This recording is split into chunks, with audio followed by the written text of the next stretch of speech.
Greetings, space travelers. Welcome home. You've just tuned your dial to Spaced Out Radio, the only place where you can own the night. I am your host, Mr. Rob G. And tonight we're broadcasting to you on our terrestrial affiliates across North America and digitally on TalkStream Live, KPNL, and Odyssey Radio. Remember, you can access our archives for free at youtube.com/Spaced Out Radio. And while you're there, please consider hitting that subscribe button. Don't forget to follow us on Twitter and Instagram at Spaced Out Radio, at Spaced Out Radio Show. Our website is spacedoutradio.com, where the options are endless. You can stay up to date with the SOR Newswire, get some official Spaced Out swag, plus rock out to some Bumblefoot and just so much more. Tonight we have another awesome show for you. We'll be joined tonight by our fantastic guest and a good friend of mine, Mr. Why the Big Secret, Mr. High Strangeness, Mr. Roderick Martin. We go back, man. This is a good dude and so glad to have him on here tonight. What I want to do, I feel so good. I mean, we're jumping into the weekend. It's Saturday, right? Hope you had a great week. Hopefully we can get the weekend kicked off and get you going already this weekend. So we're going to have a great weekend. Great show today. We have also a great show lined up for tomorrow with the legend Preston Dennett. It's going to be awesome. Make sure that you're here and you're tuned in to Spaced Out Radio after hours as we bring it. And that's what we're going to do. We're going to bring it. So let's go ahead and jump on in to the chat and let's see who we have. Let me go ahead and go all the way back to the beginning here and see who has the gold tonight. Kind of intrigued to know. Looks like it's Tamoth Man with the gold. Tamoth Man, hello, Woo Tribe. What's up, Tamoth Man? Thank you for coming on in. We're going to set that caravan up, man, because Reno's coming up pretty soon, Tamoth Man. It's going to be an awesome trip, man, so let's do it. We got Deb from Sacramento, my hometown, with the silver, talking about Roderick freaking Martin, woo-hoo, smiley face emoji with heart symbols. Yeah, I got love for this guy too, man, so should be an awesome show, man. Like I said, it's a good friend, real good friend here, so... And coming in with the bronze, we got Race Fan talking about, hello, Rob. Hello, Race Fan. Thank you for coming on in. I do appreciate you. And let's see, who else do we have in here tonight? We have Lightwalkers. Lightwalkers say silver. I'll throw out an extra silver for you, Lightwalkers. You get the additional bonus silver, okay? Just for you. Just for you. We got Road Flare. Road Flare coming on in saying, hi, guys. Hey, Road Flare. Thank you for joining us on this fantastic Saturday night here at the After Hours. We got Nicola Perry Jr. in the building saying, greetings and salutations, fellow space travelers. Thank you for coming on in, Nicola. Appreciate you. We do have Dragonfly saying, evening, everyone. Evening right back to you, Dragonfly. Thank you for joining us. It's going to be an awesome show. I can't wait to get into it. We do have T-Bone. T-Bone has stepped in the building saying, MRG, Mr. Rob G. Prayer signs. After Hours YouTube chat. That's right. Let's go, T-Bone. Let's get it going on, man. Thank you for coming on in. We do appreciate you. We got SRCX Climate Research with 2 pizza emojis and a little drink emoji. It's not enough pizza for everybody. SRCX Climate Research. We need more slices up in there, man. Thank you for coming on in. We got Carl Bittner. Howdy there, Rob. And all of you spacey After Hours spaced out peeps. That's what I'm talking about. Let's get it going. Okay, SRCX comes back with the burger and the beer emoji. Now we're talking. Burger and beer, okay. Yeah, I'm with you. Let's do that. Let's do that. All right, Lars Jansen saying, good morning, all. Good morning, Lars Jansen. Do appreciate you joining us. Let's see. We have Kurt M. Kurt M is in the building. Thank you for coming in, Kurt M. Appreciate you joining us on this fantastic Saturday evening. Let's see. Flat Six just stepped in the building saying, hey, everybody, with the wavy hand emoji. Thank you for coming on in, Flat Six. Appreciate you. Magnolia V12. Talking about hi there. Hey, Magnolia V12. Thank you so much for joining us tonight. We do appreciate you. My guy, Magneticus Attractus. Does geoengineering cause climate change? It's a great question. Great question. Maybe we can get into that one day. Magneticus, I do appreciate you coming in. We got Crystal J in the building. Hello, everyone. Hope you're all having a good night. We hope you are having a great night as well, Crystal J. We got Doug Shelby, the Doug Shelby, saying, hey there, fellow SOR heads and Captain Rob G.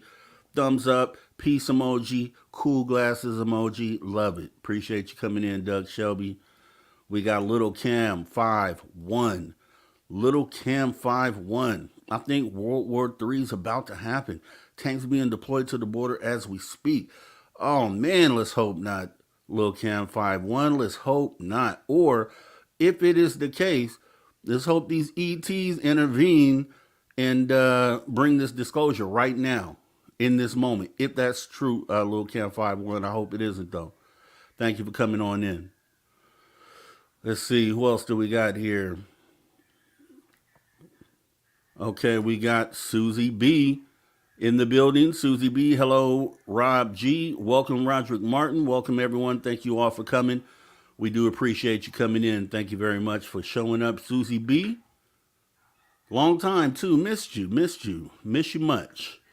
Let's see. We got Wolfman. Wolfman, what's good, Roderick and High Strangeness fam? Thank you for coming on in, Wolfman. We do appreciate you. If you're new, welcome to After Hours, man. We get this going 7 days a week here. Dave Scott, Monday through Friday from 9 p.m. Pacific till midnight.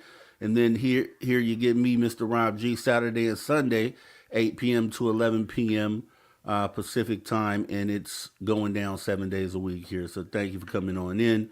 We do have the Mac Geek with the wavy hand saying evening, the Mac Geek. Thank you so much for coming on in. We do appreciate you. Let's see, we got the Wild Berry Candy Co. Do appreciate you coming. The Wild Berry Candy Co. How's everyone's evening? It seems like a new name. If you are new, welcome, and do appreciate you coming on in and joining us. We do appreciate you. Thank you very much. All right, we got Tyron 1. Rod is a powerful figure and also a beef jerky aficionado. Hello from Jupiter. Welcome, Tyron 1. Do appreciate you coming on in. And Rod will be joining us soon. Let's see. We got Silent Listen.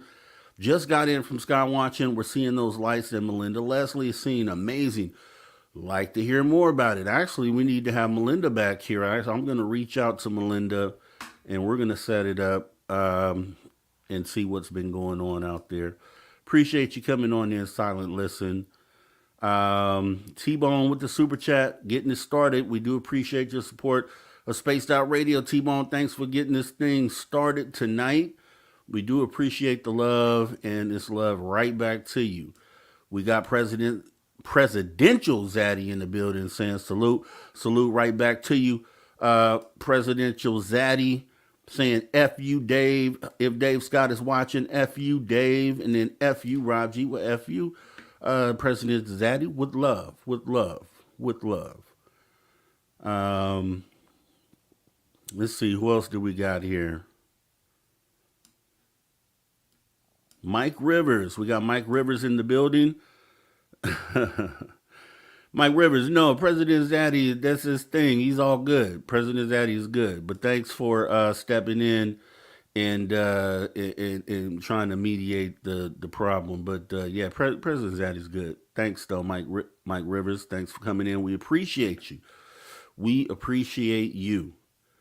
Let's see. Okay, who else do we got here? Yeah, I'm gonna bring this up, man. Etiquette says, I hope Dogman gets feeling better. You know this, right? I was unaware, and I definitely wish Dogman, UK man, speedy recovery. Do miss the guy, man, and haven't seen him around. So if you talk to him first, you let him know Rob G said what's up and get well, and hope to see him back here soon. Let's see. Okay, we got Wes H in the building saying, what's up, Rob and SOR? What's going on, Wes H? Thank you for joining us tonight. We appreciate you showing up. We got Charles Wempy, or Wemp. Greetings from Louisville, Kentucky. Ready to get some knowledge. Okay, thank you for coming on in. We do appreciate you showing up here and taking part in this wonderful after hours that we have planned for tonight. Let's see. Let's see. What else do we have? Looks like we are pretty much at the bottom here. Wu Train Riders saying F you, everyone. Is that Derek Galloway? Thank you for coming on in, Derek Galloway. We do appreciate you. We got Amy WC saying shut up. Hey, Amy WC, thank you for coming on in. We appreciate you. Van Gold just stepped in the building. We do appreciate you, Van Gold. Can't believe I missed Major Lee saying Susie B. Welcome to the show. Major Lee, we do appreciate you coming on in. Thank you for coming on in. We got Renee Cruz saying sugar, honey, iced tea. So you know what time it is, Renee Cruz. You know, you must go back. You must go back. So you'll know part of this story that we tell tonight. I do appreciate you coming on in. Mark Sanchez, yeehaw. Happy Saturday, SOR. We do appreciate you coming on in, Mark Sanchez. Thanks for showing up. We got Susan Alloway. Susan Alloway, hello, everyone. Thank you for coming on in, Susan Alloway.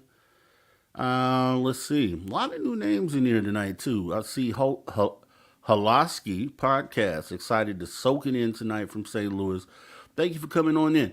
And just real quick, anybody who, if it's your first time here, first of all, welcome. We do appreciate you coming.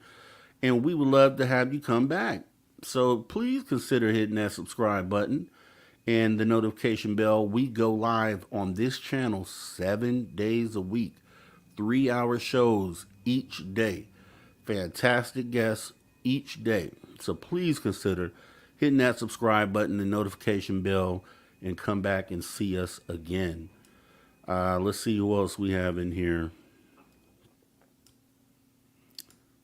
Let's see, who else do we have?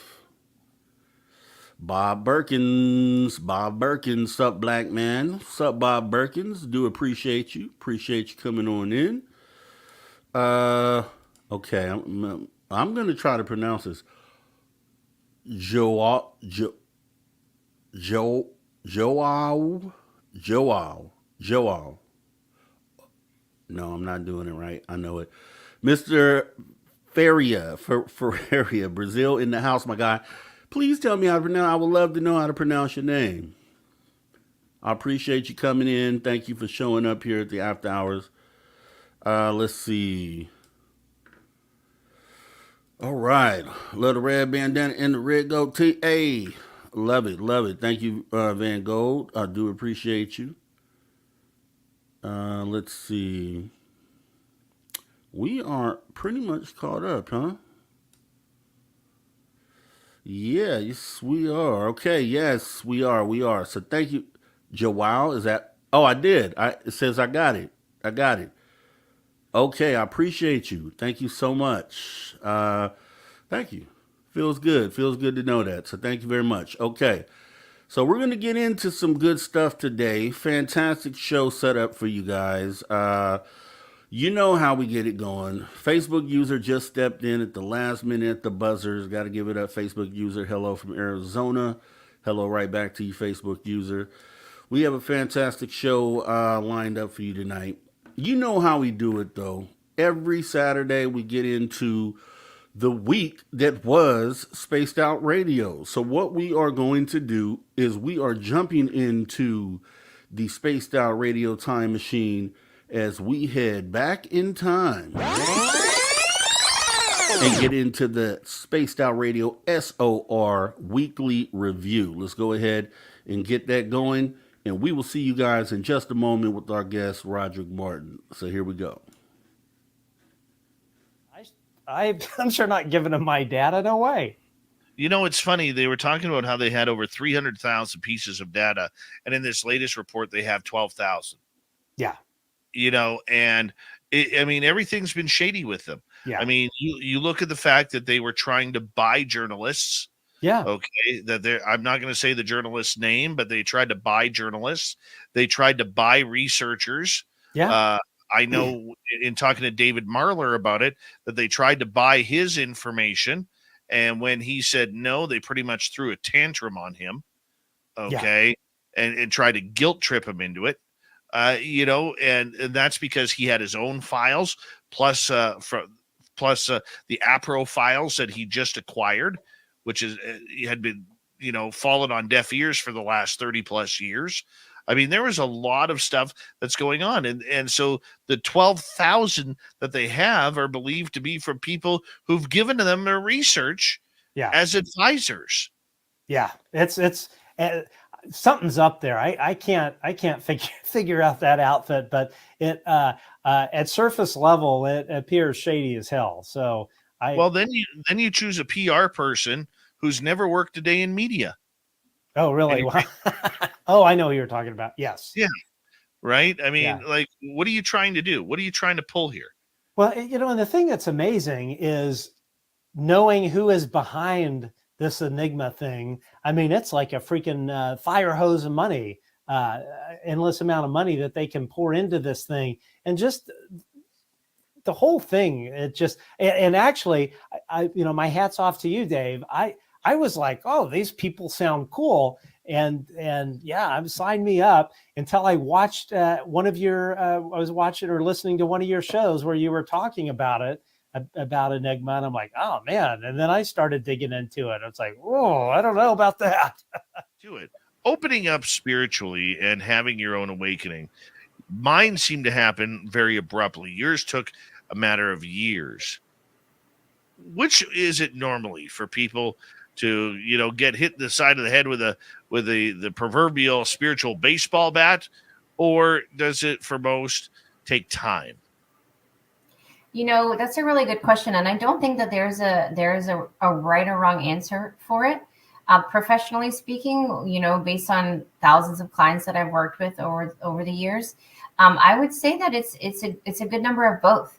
And again, it's all about what we feel, our soul feels that we can take on.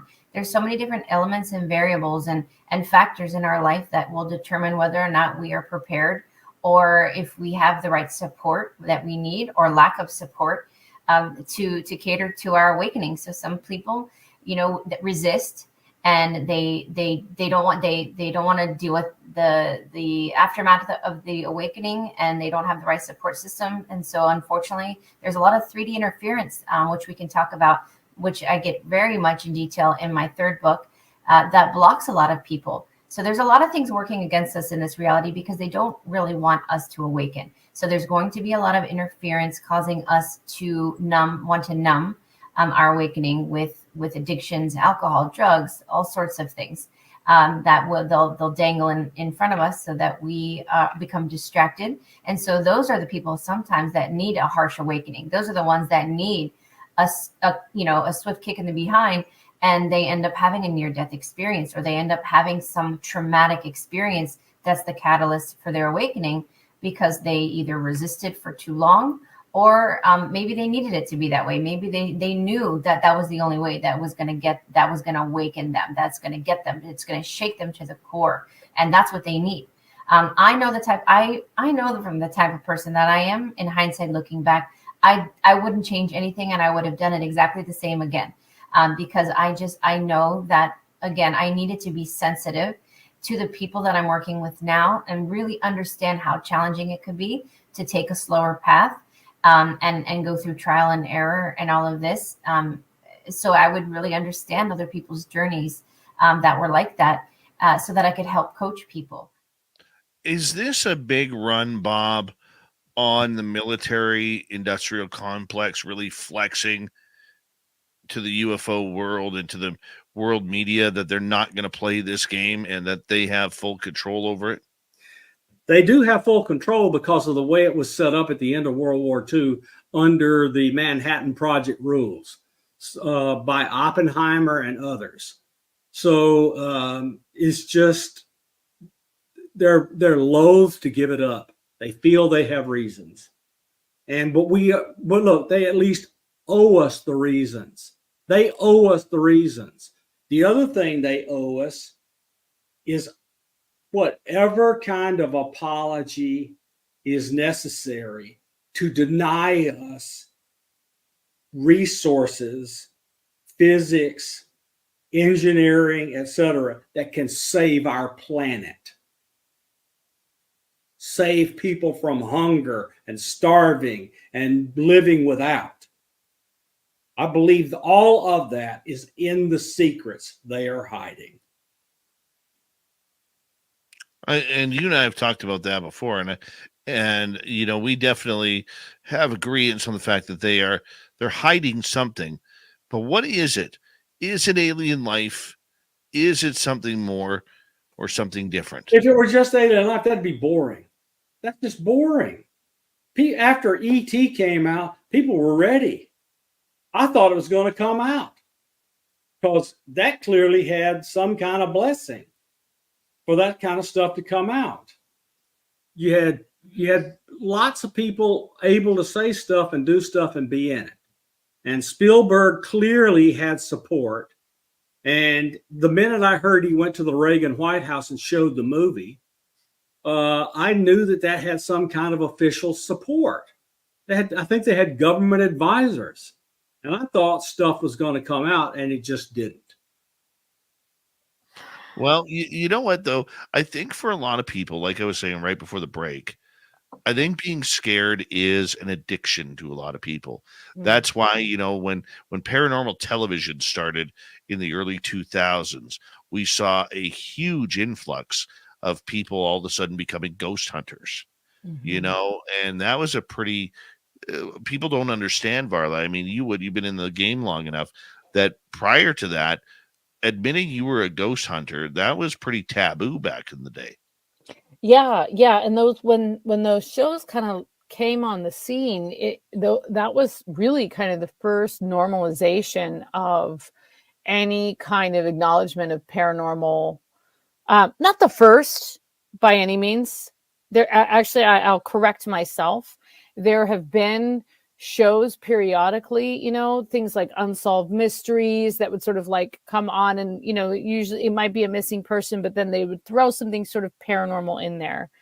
But it became much more normal. And then I guess it kind of made it more mainstream, but I don't say that necessarily in a negative way. I think it did make it more acceptable to talk about those things, at least where, I mean, again, I have a very slanted viewpoint of everything because when we were ghost hunting when I was a kid, we used to walk through the cemetery. Every Halloween, it was our ritual to walk through the cemetery in the dark. It was just what we did, looking for ghosts was a pleasurable experience. And, doing the Ouija board and things like that. But I think that the difference really was that the kind of those first paranormal reality shows, it's the reality part of it was what was really different. Prior to that, you would have shows that maybe would show a haunted place, but it was usually sort of fictionalized, and it would say it was based on real events, The Exorcist and things like that. Or you would have, like I said, unsolved mysteries, but it would sort of be like a lot of dramatic, dramatizations and reenactments and things like that. And with those they became reality shows, right? That was like right on the back of the whole, like MTV, everybody, Big Brother, everybody lives in the same house kind of crap that was happening, right? Where like, instead of it being this really highly produced or giving the impression that it was a very highly produced media experience, it was like you had a little webcam in somebody's house.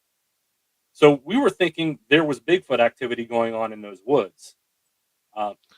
Can I just cut you off right there? Sure. Because with everybody that we have in North America, maybe it's a good time to kind of say what kind of animals you have in the forest there. So that way people aren't like when you say, well, we're hearing all sorts of howls, so they're not thinking that it's maybe coyotes or wolves or something along those lines. Right. In the forests of southwestern Pennsylvania, we have deer, black bear. We do have a very large coyote population, but the howls that we were hearing weren't coyote. We did hear coyote earlier that were yipping and barking and even howling, and they were much different in sound. This was a lone animal, and normally coyotes are in packs, or they have a small number of them, and that's what we were hearing before this howl. This howl was long, 15 seconds long, and it was high pitched. It wasn't a bear, it wasn't a raccoon or possum, a deer. It wasn't even the coyotes. So it was nothing that we've ever heard before, and it certainly didn't sound human. It was very high pitched, and nothing like I've ever heard before. So that's why I started thinking maybe we have Bigfoot activity going on in these woods. It's because of the knocks, the heavy footfalls, the high pitched howling that we had heard. I couldn't explain the flash of light that the female witness saw that shrunk down to the size of a firefly that she claimed she saw.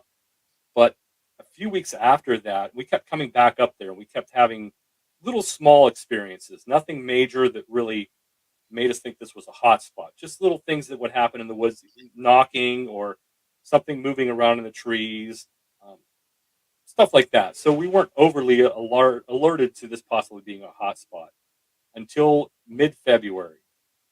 In mid-February, we went up there and we began to experience something that's not typically Bigfoot phenomenon. These strange orbs of light started showing up in the forest all around us. And I'm talking green balls of light, bluish white balls of light, reddish colored balls of light, high up in the trees, low on the ground, floating through the trees.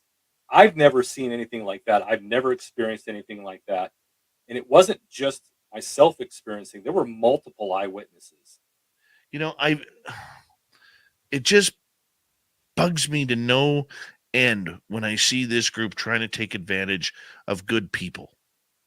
Okay, I don't care what anybody says. I mean, yes, we talk about the LARPing and the grifting and the anger and the vitriol that people have, and it's a spiteful community, the UFO world. But you know what? Deep down, when you skim that crap off the top, okay, there are very good people in this field, number one. Number two, the majority of people who have had a sighting, they just want to know what they saw. And if they're going to get the runaround by groups like Enigma Labs,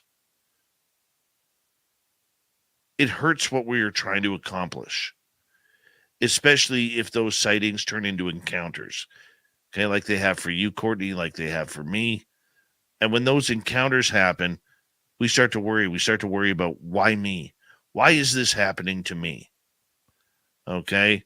And I look at it like, after the research that I've done, how would I feel about trusting Enigma Labs, who has every connotation of working with the U.S. military?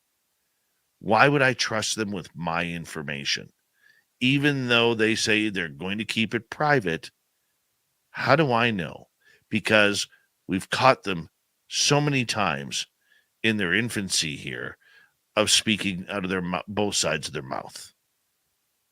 And look at what Palantir does. Look at that technology. Look at the way it's being used in military applications and how they're using it, and know that at some level, I mean, just do your research. And going back to what you said about the people in this community being good, I think we have some of the best. I think we have some of the best researchers, some of the best, most compassionate people doing work and advocacy for experiencers and for disclosure. And so I know that there's a lot of backbiting that goes on, but I also think we have some of the best people in the field doing work, and you can see who they are. They stand out, they shine like stars. And so it's all about uniting with those individuals and moving the ball forward. And I think this whole community has, and you can't deny it. All right. So we're going to go ahead and come back to the present time, right here, Saturday night on After Hours. We had a great week here at Spaced Out Radio. As you just saw, a lot of awesome guests, a lot of awesome content. So if you missed any of those shows and you want to see more, definitely jump into our archives, youtube.com/Spaced Out Radio. And you can go ahead and get your dose. It was always something going on here. And yeah, definitely you want to do that. So with that being said, without further delay, we're going to go ahead and jump in with our guest of the night. Like I said before, real good buddy, man. Real good friend. MUFON investigator. Talk show host. Why the Big Secret. And then most recently, High Strangeness. We're going to go ahead and bring in the man of the hour, my guy, Mr. Roderick Martin. Roderick Martin, how are you, sir? What's up, Rob G? What's going on, man? What's going on? Glad to have you here, man. Glad to have you here. Hey, appreciate it being here. You know, working hard, hardly working. Either way I'm working, either way is hard. That's what's up, man. That's what's up. So, obviously, you know, you're a good buddy, man. We talk all the time. We talk for hours on the phone at times. And we talk about this UFO subject. It kind of gets heated. And I hope for some of that tonight. I think we're going to definitely get into some good stuff tonight. But here's what I want to do, Rod. First time me officially interviewing you here on this show. So what I would like to do, obviously, is a lot of people out here that already know who you are and what you do. But I would like to go ahead and start with you from the beginning. Let's go back to young Roderick. What led you on your path to getting to where you're at today? If you wouldn't mind going through that. All right. Well, there was this guy who met this lady who was happened to be my mom, and they actually did this thing, and then I came into the world 6 pounds 7 ounces. So that was the beginning. But you know, growing up in a neighborhood where you know the UFO topic was more of a taboo subject due to religion, number one, and having the opportunity to be given, I think, the best prize of it all, because we used to stay out at night on the street corners and you know, everybody moms back then, you had to stay in visual contact with the porch light, and they would flick the light and say, okay, it's time to come in. And just so happens we had this game, and who has to do the walk of shame first. And my mom did it. She hit the lights first, and everybody laughed. I took the walk of shame, but then I got the greatest gift though. Right before I was walking in, and it was just right when it was really almost getting dark. The sun, the stars was just coming out at the moment. I lived near the Dallas Zoo within walking distance. So at that time, you hear the animals and the lions. I mean, I can make all their sounds now, since I was a kid, because I would hear them at night when it's feeding time. And there it was. It was a kind of a white object, kind of zigzagging. And right behind it was two jets that was following it. And I just thought at that moment, I was like, wow, what is that? Of course, knowing it was a UFO, but just like, what is that particular, and then realize the significance of the moments as the months and years roll by, and you begin to be in this space. But I grew up in a neighborhood, Rob, that even a neighborhood bully wouldn't have said, hey, man, I saw a UFO last night. No, street credit gone, he's out. So that stayed my secrets for years. And then I ended up becoming a full-grown adult, got married, got that t-shirt and done that. And just so happens love and UFO didn't work. It didn't mix because she wasn't having it. We're not talking about UFOs in the house. And it was kind of ironic because I had, I used to leave the TV on at night, to freeze. And so she knew I was watching, Ancient Aliens or all that stuff. And she was just like ticked off to the highest addictivity, if that's a word.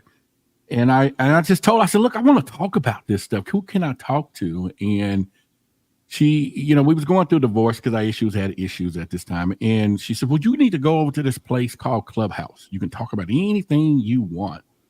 And I hesitantly, wasn't going to do it, download the app. And so I was a little nervous. I was like, Clubhouse, So I started a club. I just hoped to get 30 people. All I wanted, at least 30, somebody I could talk to about UFOs, And it turned today now it's up to 30,000 people. And that was the launch of my career of getting discovered for my first TV show, another second one. And I initially also won Clubhouse's Creators First. They had 5,000 applicants where they were trying to create creators. And I did a UFO show and had my first show with people and guests. And it was supposed to be 2 hours long. And I had Whitley Strieber as a guest, Kathleen Martin as a guest, Barbara Lamb as a guest, Billy Carson. I had Alan Steinfeld as a guest. I had Linda Moulton Howe as a guest. And did I say Whitley Strieber and all those? So I had all these heavy hitters in the show called Ufology. And I was trying to pick who's going to be the headliner, who's going to be this. And man, I can't even think. But it was the most wonderful night. It was supposed to be 2 hours. It went 6 hours. I threw in the towel. I knew I wasn't going to win. I was like, forget it. But it's going to be the best night of my life. And turned out I ended up winning, won a contract with Clubhouse to do a UFO show, and then ultimately went on, to do the podcast and TV shows and everything else. And so it was pretty much kind of a rocket ride from there, but I've always kept my ground because there was a time that most people are more nuts than bolts about this thing, and they just want to know the particulars and you know it, Rob, because you'll get people that will, and I didn't realize in the beginning, but you'll get people that will, Roderick, you don't know, they'll ask you a question about I'm just making this up now, but the Meyer Lansky UFO experience. I'm like, I ain't never heard of that. Well, you don't know everything then. Well, how the hell, who does? And I would say it today, if you run into anybody that tells you they know everything, run, Forrest, run. Yeah.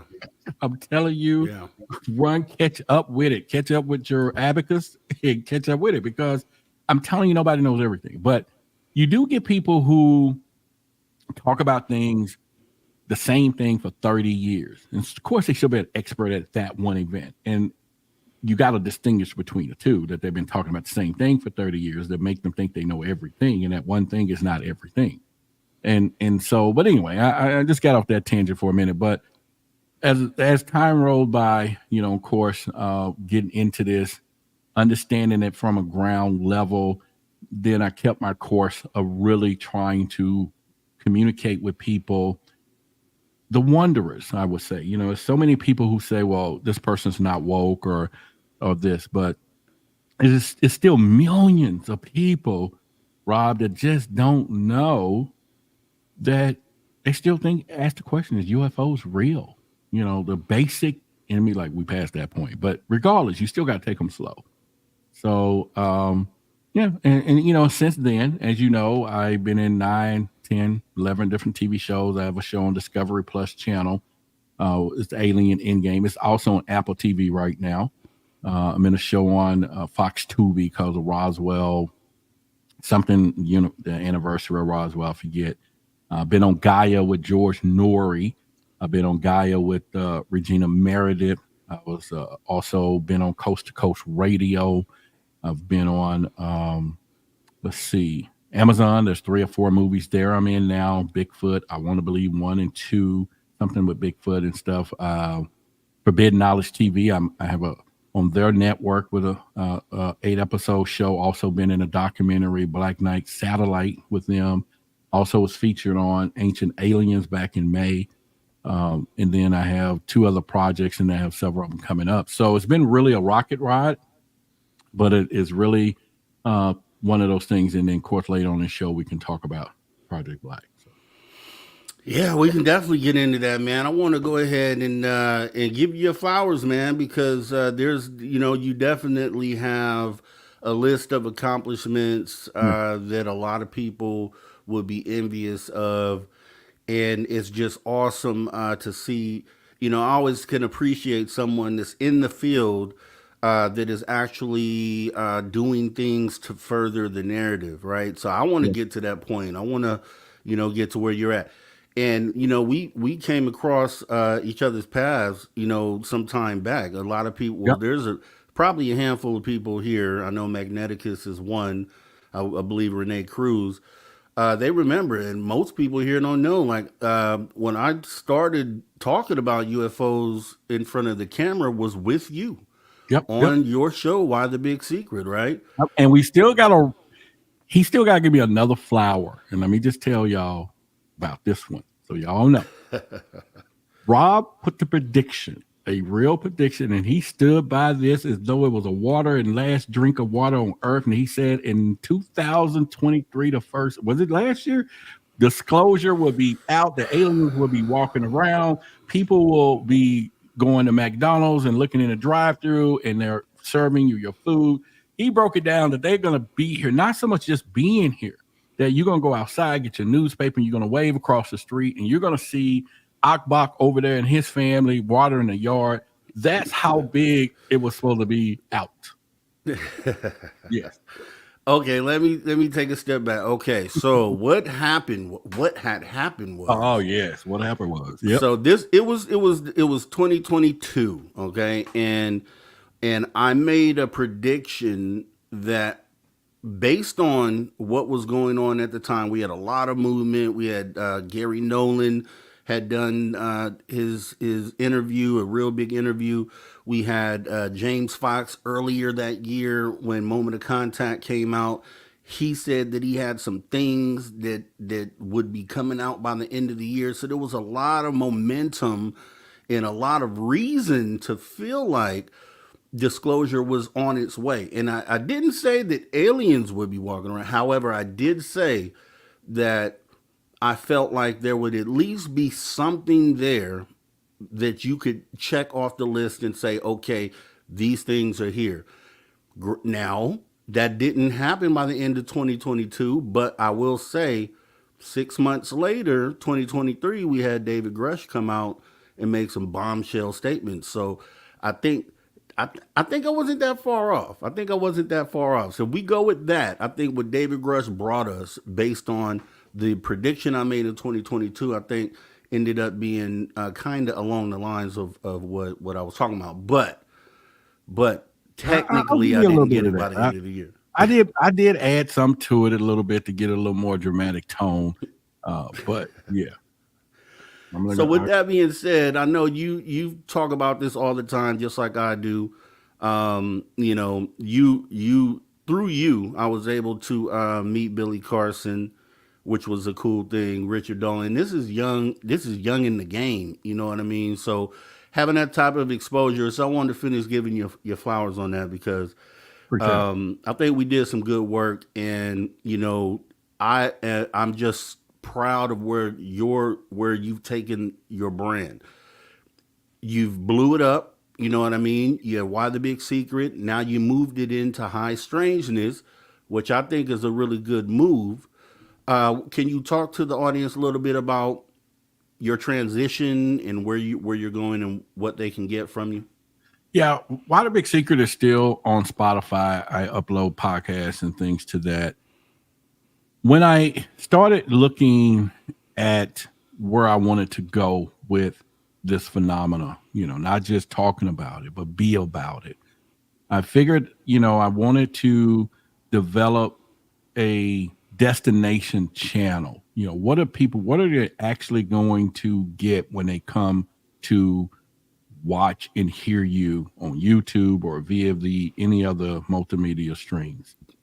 When I started, you know, thinking about all of this, and not just the big secret of it is, you know, and the question is why, because as you hear now, even on my shirts, you know, how is never as important as why. We always want to know why. But I started to get I put up an 800 number, and I started to get all of these high strange calls.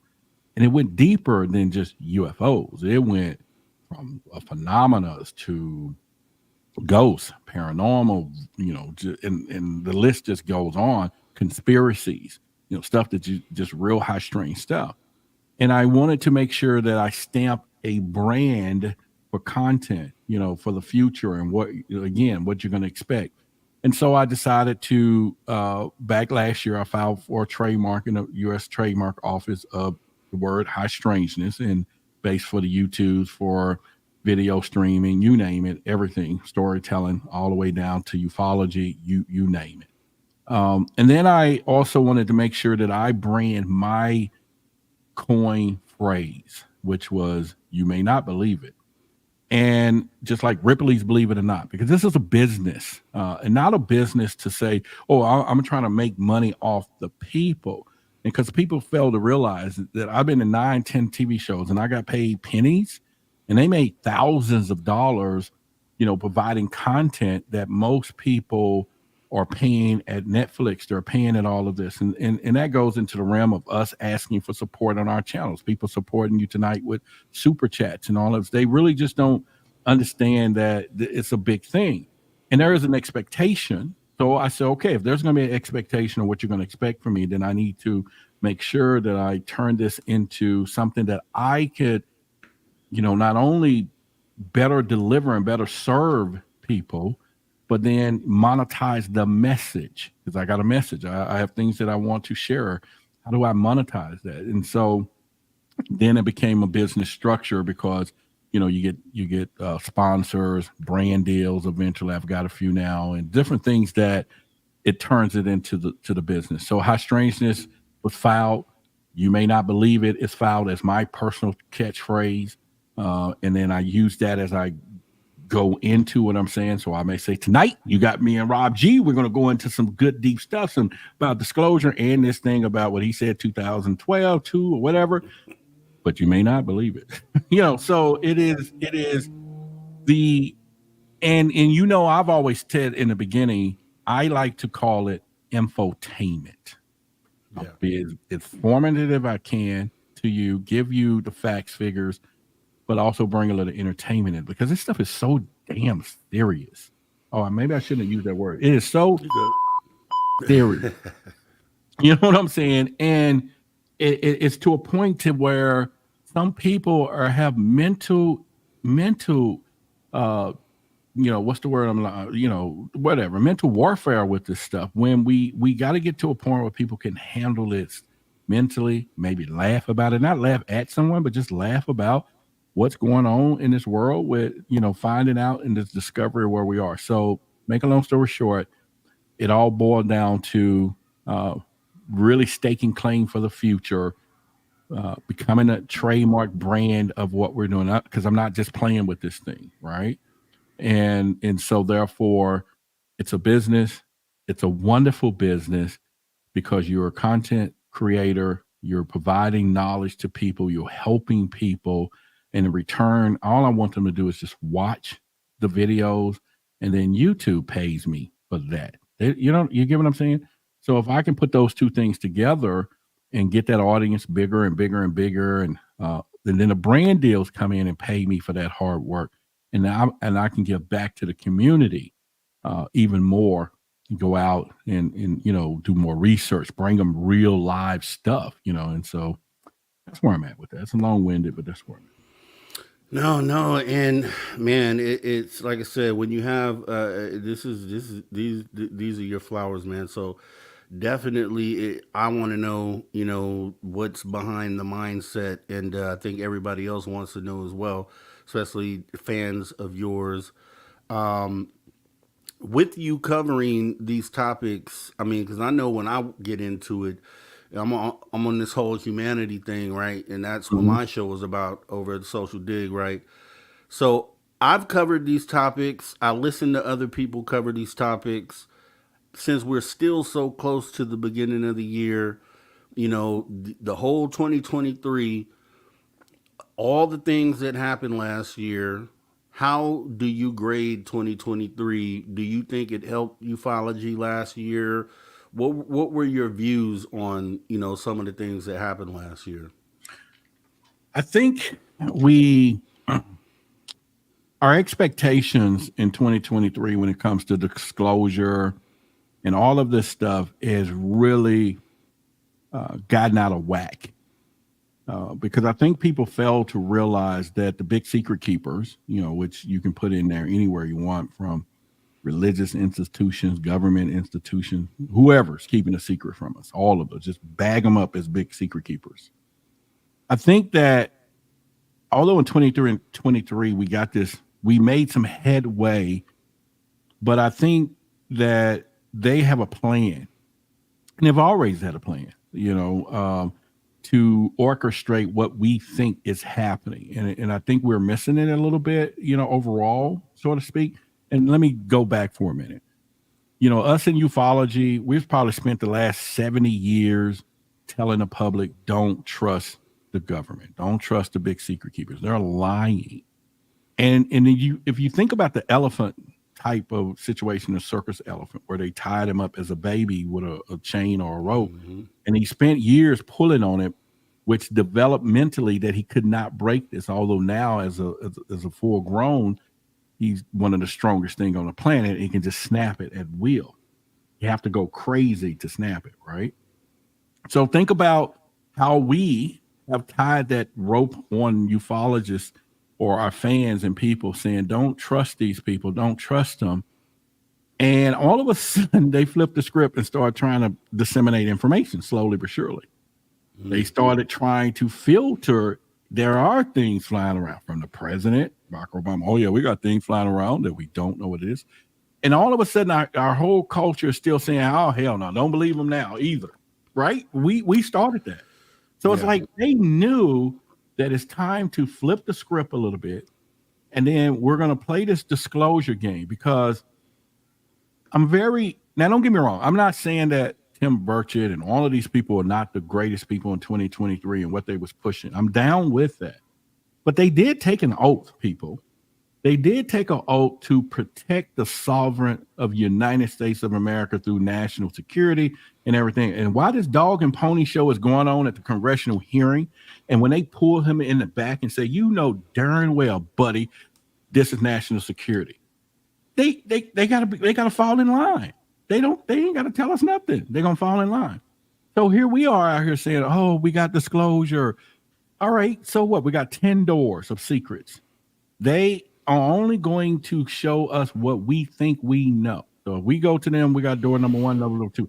But Rob, what people are expecting is they're going to come and say, oh, what y'all didn't ask us was behind 4, 3, 6, 9, and 7. They ain't doing that. They're not going to tell us that. And so again, where do we get? And I'll land the plane or the space. We got spaceships here. So I'll land the spaceship. I think that, yes, because for a minute, for a real hot second, I thought the game was over. I was like, what am I going to do now? They finna disclose. Ain't nobody going to be interested. Hey, boy, was I wrong. Oh, God, was I wrong. Yeah. You know, I'm like, you know, no, they not. Man, this game is even better. These dudes are not playing. So when you hear people like David Grush sit there and he tells people that, you know, we got spaceships. All right. Everybody's tinking around. The government got spaceships. Who the hell wasn't listening when he said we got an abandoned craft? That's what I want to talk about. What do you mean abandoned? Yeah. You mean somebody left their car in my neighborhood? Where the hell are they? They walking among me somewhere? They're walking among us? Nobody's asking those questions. You know, and well, somebody else told me, no, they abandoned us for us to study. Yeah, but what happened to the drivers? Yeah, and I don't know how I feel about that. It's weird. It's definitely. I mean, I guess I could see that. I could see that being the case. If they wanted us to study these crafts, they just leave one of these behind, get in the other ship, take off, and just leave the ship behind. That's what it sounds like. But if so, okay. So with that being said, if you look at being that your outlook on 2023. So now we're here, 2024. We're already a month in, actually, which is crazy to think about. But what do you hope happens this year? What do you want to happen this year? If Roderick could make things happen like that. I think that, and that's a great question, because what would I want under that Christmas tree? And it ain't, you know, a PS3 or something, you know, no.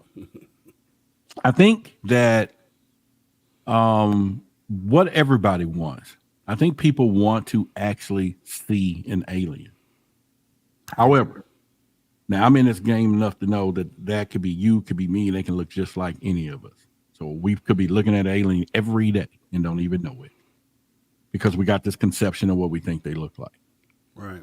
So what would Roderick want? What would be the thing that I can say, oh yeah, we got something cooking here?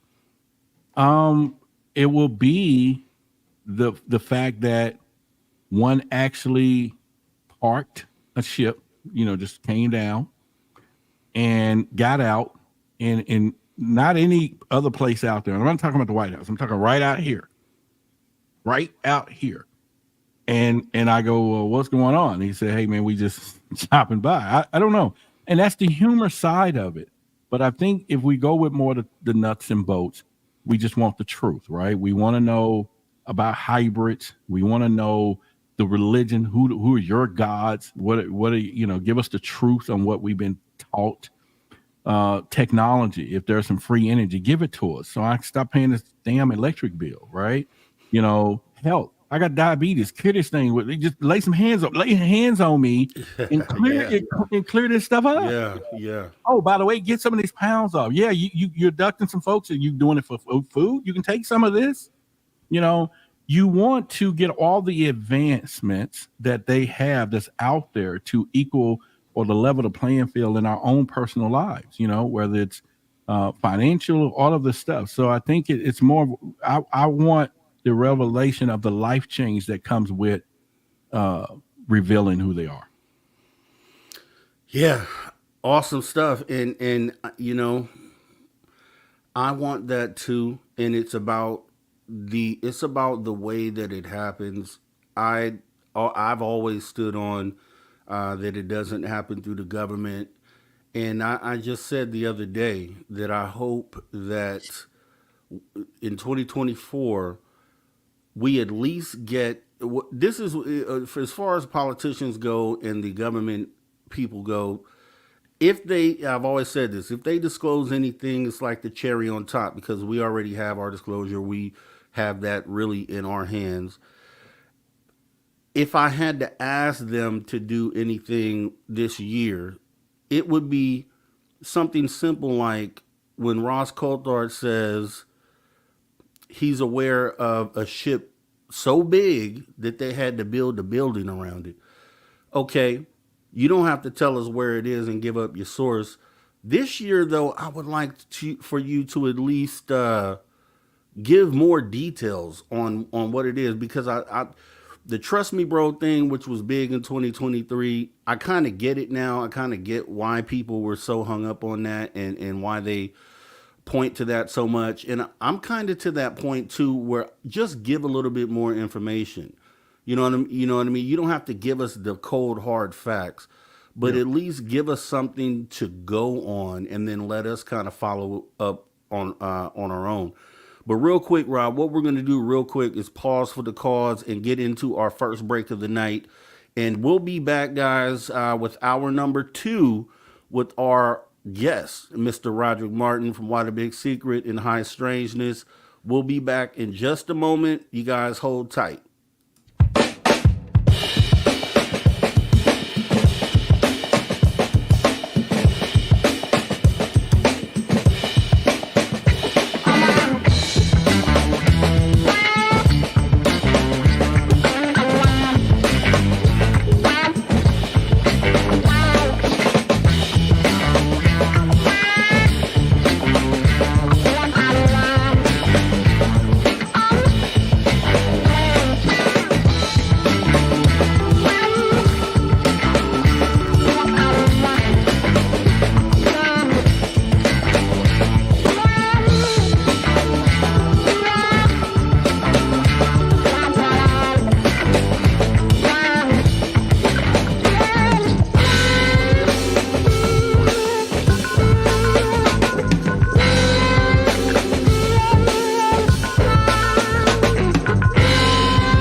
All right, guys, welcome back to Spaced Out Radio after hour number 2 with me, your host, Mr. Rob G.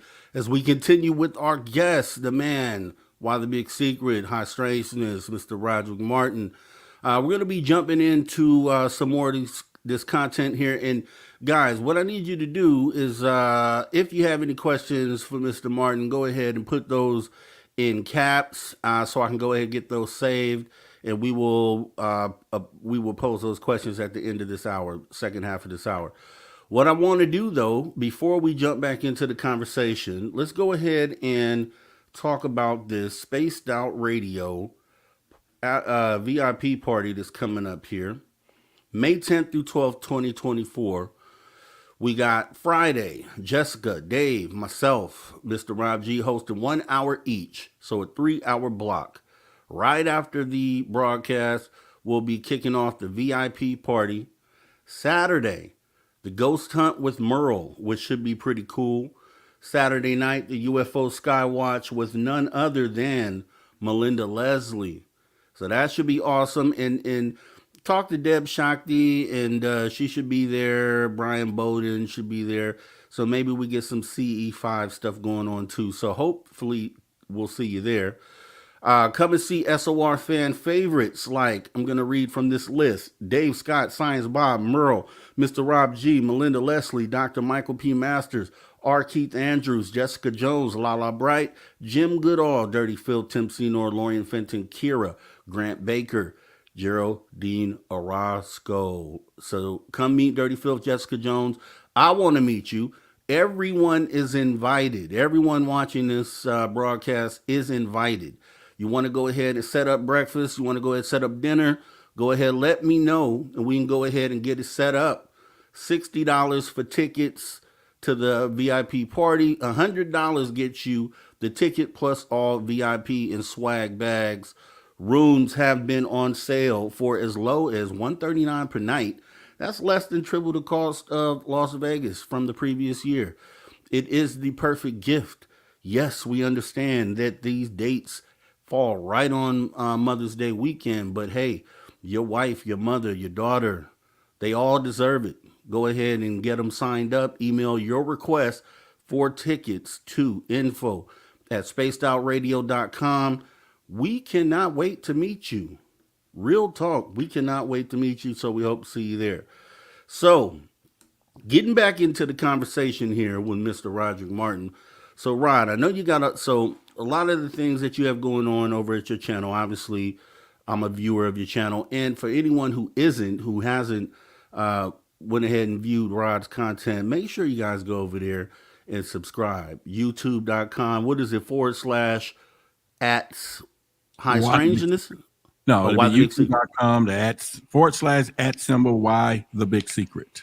Okay, definitely gone over there. It's all a family thing, and we just want to enlighten everyone and kind of move the needle. So it's definitely something that he's doing. Now, Rod, I know you have a few things going on over there, a few things that you're passionate about, some of the projects you've put together, right? Like Project Black. I've seen you recently at Project Watch. If you wouldn't mind going ahead and going over these things with everybody so we get a good understanding of what these things are. Well, I'll start with Watch, which is actually Project Stars, which is, is really for the young folks, for people to get their kids to begin to get telescopes, to really be space observers, and it's intended to get the questions started where they look over mom, dad, brother, sister, cousin, or is there something else out there? Because it's time for us to work them in, and not talking about being astronauts, just to the possibility that we're not alone in this universe, to start their curiosity. And STARS is an acronym for using stargazing to achieve real space conversations. And that's one of the things. And that can go for this summer. We may do a couple of community stargazing, watch things, and then eventually have other people where we're timing them all around the nation at some point. And maybe were the stars from this point, and from this point, we all may see something simultaneously depending on the time and hour of the night. So who knows? Project Black is a little more detailed, and this came from the discovery of doing all of this research, and as you know, trying to get more stories from our community, which I did discover that there was a lot of things that really was keeping that, and I don't think a lot of people really pay attention to it when you think about it. Even the audience, if I even did a trivia and said, "Okay, tell me some of the stories," or raise your hand if you know any stories that have African American presence in it on a more of a global story. Okay, and the hands are up right now, and I'll say, well, exclude Betty and Barney Hill. Now 90% of those hands are down. Okay, and the reason being is because we don't have it. And I know people might think, oh, are we thinking about some racist point? No, man, come on. If you think that, then you got a problem. I'm talking about an area that is disproportionately reported and represented, because it is not no secret that people that look like us need to trust areas where they can come out and tell some of this intimate stuff without ridicule, without being, a lot of, things that comes behind this, because we can go all the way back right now to 1940s, 50s, and 60s. The only place, Rob, you can report a UFO was the local sheriff department. And and then of course MUFON went around to 1969 and 70, and I don't think a lot of us knew that was anyway. Okay, although I was born in the 70s. But where I'm going with this is, if you think about social ramifications, people, that a person of color could not walk into a local sheriff department with the KKK and people was running things and saying, "Oh, by the way, I saw an alien or a UFO or some abduction," and you're talking about ridicule. And people, white people couldn't do it, so we know we couldn't. You know what I mean? And so if you start looking at that, that's a whole generation of time that all of this stuff is missed out. Nobody's talking about it. We don't know about it. And those people are about to transition right about now. And so I'm like, hey, get your grandmothers and everyone else. Let's get these stories. Okay. Yeah. We then can go into one of the most biggest stories out there is Project Blue Book. Now, I won't skin in the game. We're in the game. Okay. A lot of people don't know that Colonel Friend, who was the original red tail, by the way, of the Tuskegee Airmen, who painted his tail red, who went over to World War II, and after that, he stayed with the Air Force for 30 some years. And in 1958, 1963, he headed up Project Blue Book. But all your documentaries, all your stories start with Hynek, right? And above. And after him was Hispanic Quintanilla. But you don't hear nothing about him either. But everything starts with Hynek. But Project Blue Book was in existence long before that. I can't tell you why. But then if we don't share how we were also in this, then we can't get more people of our community to begin to come forward, because we just don't hear about the stories to come forward in the first place. And so I was like, all right, what do I want to do?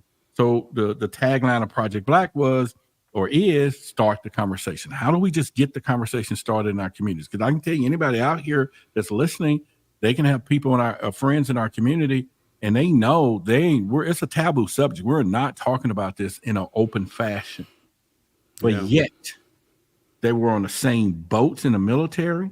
They was on the same planes. They was on the same places where everyone else was, that you hear right now out there. And we need other perspectives. We need other information. We can get more stories to connect more dots if everyone is contributing to the lore of what's going on. And so that's what I'm striving for. I'm striving for us to come together to focus on an area right there. Just like if we need to focus on your knee, let's just focus on the kneecap, right? And so it have grown immensely. I got a lot of people coming forward, white and black, that's being part. We're going to do first seminars pretty soon. I got whistleblowers coming forward. I got persons that worked on Project Deep Freeze. Y'all can do the information. They said shut down, but he was there, African American. He was in there in Antarctica. He saw the spacecraft. He was there on the base and what's going on. Him and I talk on a daily basis. I got a person that worked with Lou Elizondo on ATIP or the other OSAP. He is in my council right now, and he's going to come forward, but he's in our community, and they walked out, but he was invited on the task force. I have a person work with the NSA. I have, they've all been contacting me over these last 6 months saying, hey, we want to help you with that because what you're on is time. And so I just think that if we go back into it, let me land this here, is we just want more information, more stories. And if we can collect them over here, we can collect them over there. Because I don't think anybody can go against and doubt that you can go and hear thousands of stories. And if we can get more, what happened over here, come together, we can get some more truth. But you're not hearing it in our community, and that's because we have to have a safe place for it. People got to feel more comfortable because there's a lot more today. You got ridicule, you have all these other, and we got bigger things to worry about anyway. So it goes from there. And if you want to take it back to history, 300 years ago, before airplanes, when you got the number one book, it's called The Chariots of God, right? Or whatever. We have a song that we were singing 200 years ago. Swing low, sweet chariot, come and take me home. Now we're out in the slave field singing, sweet chariot, swing your ass low and get me out of here. Yeah. You not think they weren't talking about UFOs? And saying, I looked over to Jordan, what did I see? Angels coming from me. Yeah, we see the UFOs coming over the water. 300 years ago, there were no planes in the sky for them to be singing a song, Sweet Chariot, Swing Low and Get Me. Oh, I'm just saying. No, and you're speaking good stuff. Yeah, and just, I mean, obviously, yeah, you're right. Within the African American community, there's a stigma in the community, and it's good for you to try to kind of break that. It's appreciated because what it does is it goes to the overall humanity focus that because we need everybody on deck, all races, all religions, all colors, creeds. We need everybody on deck. So yeah, if you look at that table and there's any deficiencies in any particular groups that may be afraid to come forward or just have a stigma that kind of blocks that, then it's great to be able to kind of facilitate that happening. So that makes you an ambassador as far as that goes. And like I stated earlier, I mean, these are the things when it comes to being, if you're going to have a platform to stand on, then you need to do the type of things that you're mentioning here and kind of taking the bull by the horns and kind of helping facilitate getting this thing where it needs to go. So that's actually awesome information, and everything you said about that is totally correct. And it's powerful too. I mean, it's really a deep subject when we get down to it, and there's definitely work that needs to be done there. Yeah, for sure. Now, with that being said, let's go back, because I know that you are and have been for some time MUFON investigator, right? So, kind of, talk to us about that, and then kind of. I have questions about MUFON because I've submitted some information to MUFON, and I kind of think that they didn't really handle it correctly. But what is your outlook on MUFON? What do you feel is MUFON still useful in today's time? And maybe give us some examples, if you can, of some things that you may have come across as a MUFON investigator. Yeah, MUFON has a lot of relevancy in what we're doing today.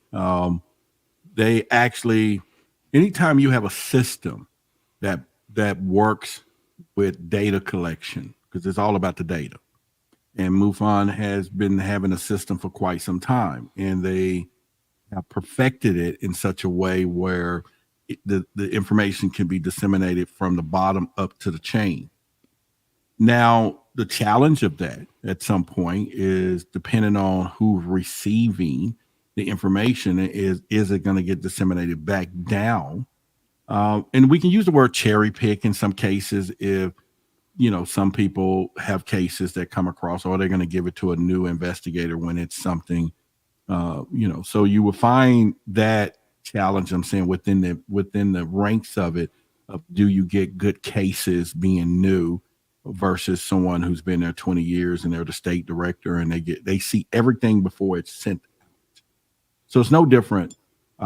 But I think their involvement in everything, and they've created a system that captures data when somebody say, hey, I saw something, and it goes to the system. Now, they've changed a lot. Before I got there was a lot of loose ends in the way that we investigated cases, in the way that who double checked it and who put things down.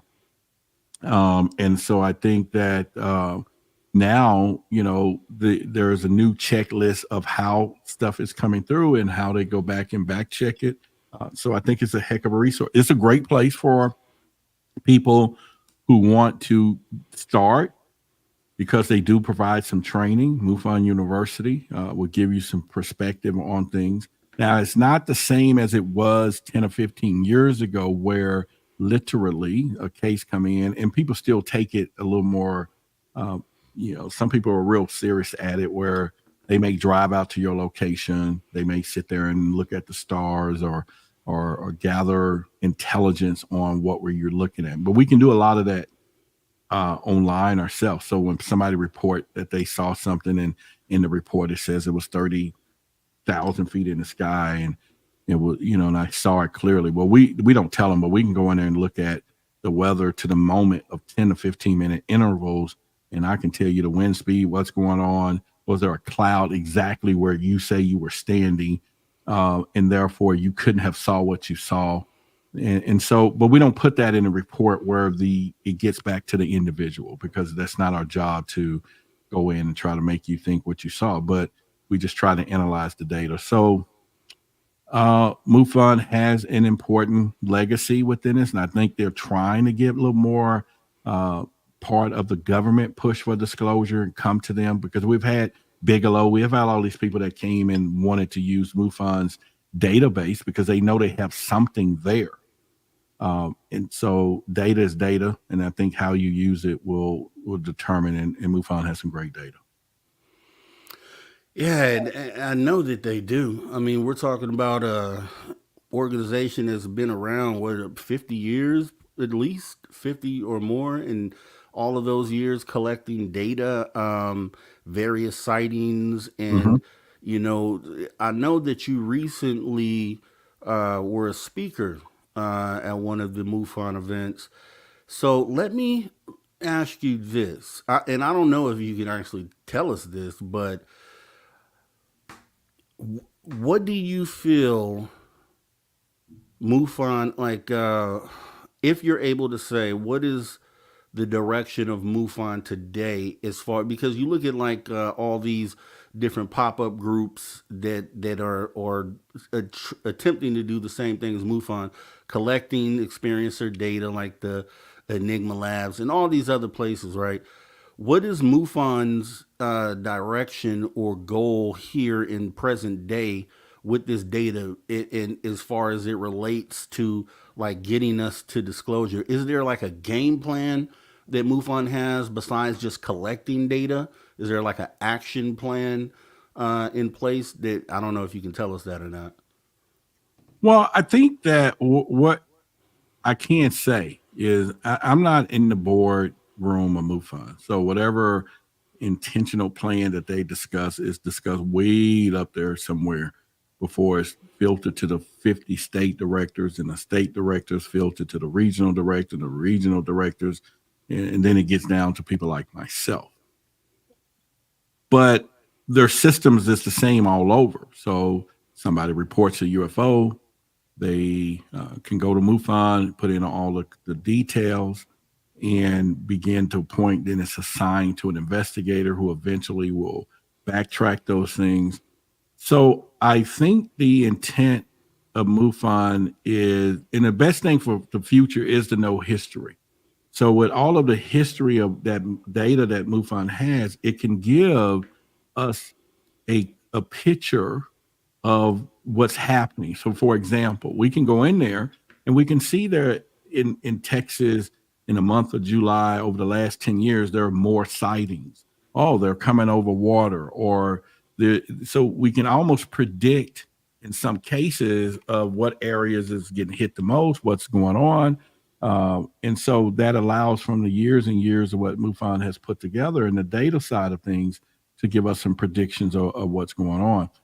I think when it comes down to them clearly, and again, their game plan, they have always been lobbying to the hearings and all that to be more intricate into it. But I don't know if there's a disconnect between the point, because there are some people who think MUFON is worthless, and some people think it's a joke because of the level of people that they do train to become investigators. Because there was a time that it was, more you was in the Air Force or ex-military or something else. But they figured it out. It's us, the people on the ground, is having experiences that can get more things out there. And if they can train people to follow their system when it comes down to reporting UFOs and investigate them, then they can get more done than trying to say we need all these highly qualified people, which we still need them because there are some skill set areas that MUFON has for special teams and stuff. But again, it's a long way. I guess I'm answering it to say that, because you got Norfolk, you have all these different little agencies, you got all these different, so you got all these different things that are coming up now that are NORCAP and all of this, that everybody's getting in the game, UAPX, and, they all have their own agendas, man. And so all I know, MUFON is still crowdsourcing, but what they do with that information, I don't know. Yeah, awesome, man. And, because my hope is with any organization out here that's collecting experiencer data, I just feel like MUFON has been around the longest. I feel like they have the deepest database, and I just feel like they can help facilitate information, or at least kind of help in what it is that we're trying to do. I mean, if the government wanted to, or Arrow wanted to get information on, a vast amount of data at once, I mean, maybe they could work with MUFON. Not saying MUFON should hand over any data, but maybe they could work together. And I'm just feeling like MUFON could play a huge, and maybe they are behind the scenes and we just don't know about it, but they could definitely play a huge part in this. And I know we're going to have, in like a week or so, Margie K and Debbie Zegelmeyer, who are like directors over there at MUFON. So I'm going to pose questions to them about that as well. But as far as your investigations, is there any, I know you probably can't give specifics on who, but are there any like wild sightings or cases that you've investigated yourself that you can give details on? Yeah, I mean, I have permission to take some of their cases and put it on my show, and, give them credit for certain things without giving out. We won't divulge who the witnesses are, their locations, and so to speak, except for a big general place. MUFON, I've gotten cases where, they talk about orbs, a lot of orbs, people, see, what's the word, more of, spacecraft, because that's what you're going to get a lot from MUFON, because people have seen something in the sky and they're reporting it. But quiet as it kept, I get more people coming to my High Strangeness 24-hour hotline and sending photos and saying things more than I get assigned cases from MUFON, because I have my own audience, right? And so people are sending, I got cases today. They're sending film. One guy sent some good stuff 2 days ago. And so I'm going to be talking with him. So I don't sometimes I will tell them to go and put those things into MUFON or the areas. But lately, I have not been driving there, because if I told someone in California to submit it, I wouldn't know nothing else about it. I can look it up into the system, see who's working on it, but I lose that factor of, gaining trust with people myself. So there is a time that some things that comes to me directly, and then there's cases that MUFON. But I will say I get more interesting cases personally than I do get a sign, because like I said, by the time it gets to me, it would probably could be something that 20 people have already chosen that they want it for themselves. And so it's not it's personally assigned. So I just wouldn't think if somebody actually had an interaction with an alien and gave it to MUFON and they're going to go assign this to Roderick when there's the state director, the national, all the people like, oh, this is the case for the agents. Heck no, I'm keeping this for myself. So that answers that question. And MUFON's had a history of stuff when it comes down to our communities and all of that. So there's a lot of challenges there. But I would hope to someday to have my own database system. It's something that I want to do in the future, could be a year or two from now. And, and encompass some of the strategic stuff that MUFON has done, but add a little more twist to it. There's the Phenom app. You all can subscribe to that. That's one of my guys, and he's working on the technology. You can download it in the Google Play Store. It's not my app, but someone else, and he worked closely with ATIP, and and you'll see who I'm talking about. And but he's working on an app where we all can crowdsource immediately what's happening, and everybody in real time can kind of see some things. And so that's happening.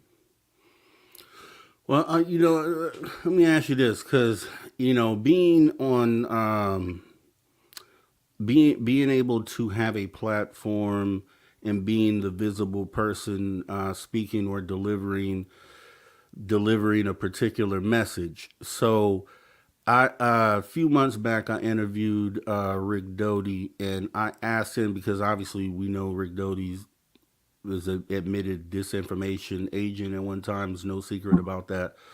And I asked him, looking through those lenses, if he looked around today at what's going on and kind of the players that are out here right now, if he's able to see anything that rings as current disinformation agents working right now.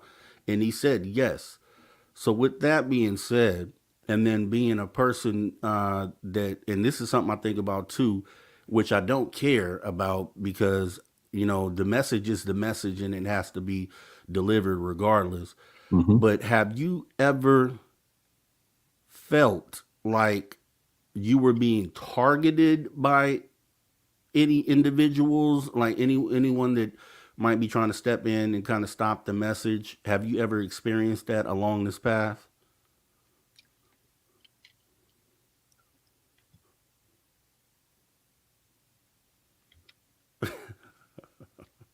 Oh, you're not gonna fall for it? Nah. Nah. I know that one, man. You know that one, so you ain't gonna fall for it. Okay. Man, I've been targeted a lot.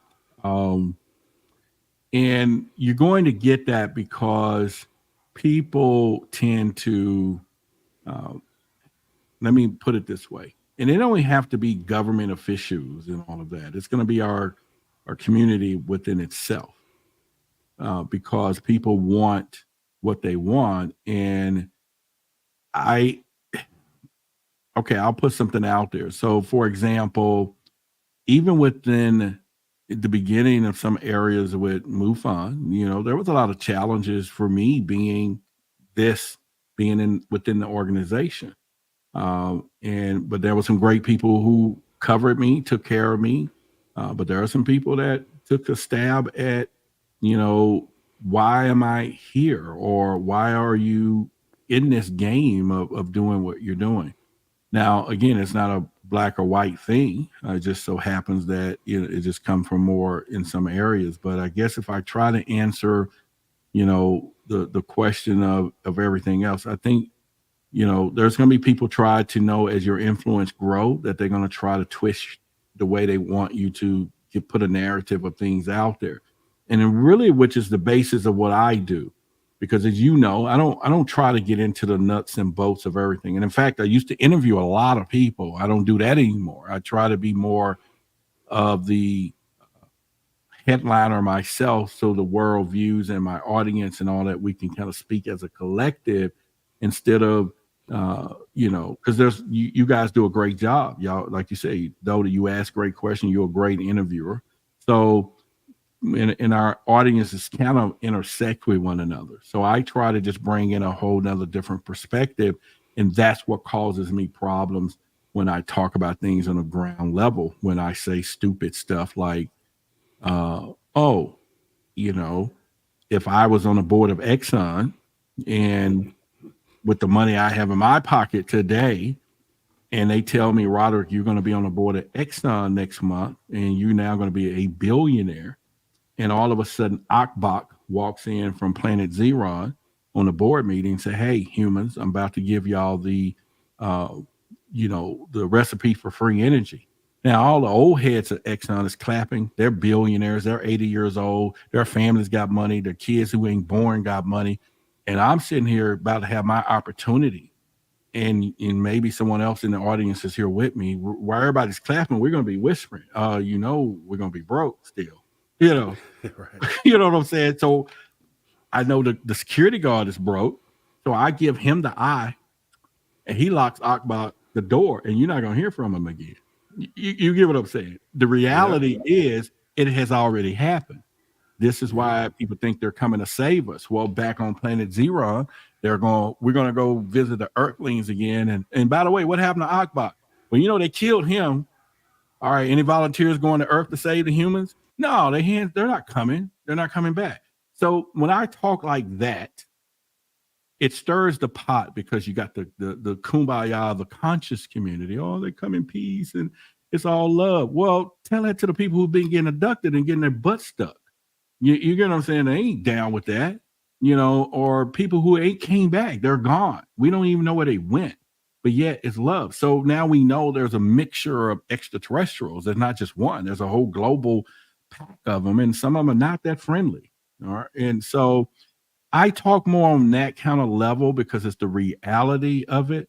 It's the reality of, do we really want disclosure? Are we sure? Do we really want what we're asking for? We're barking down that tree, but you don't want the real truth of, Rob, you're looking out and I've said this before, and the grass is tall.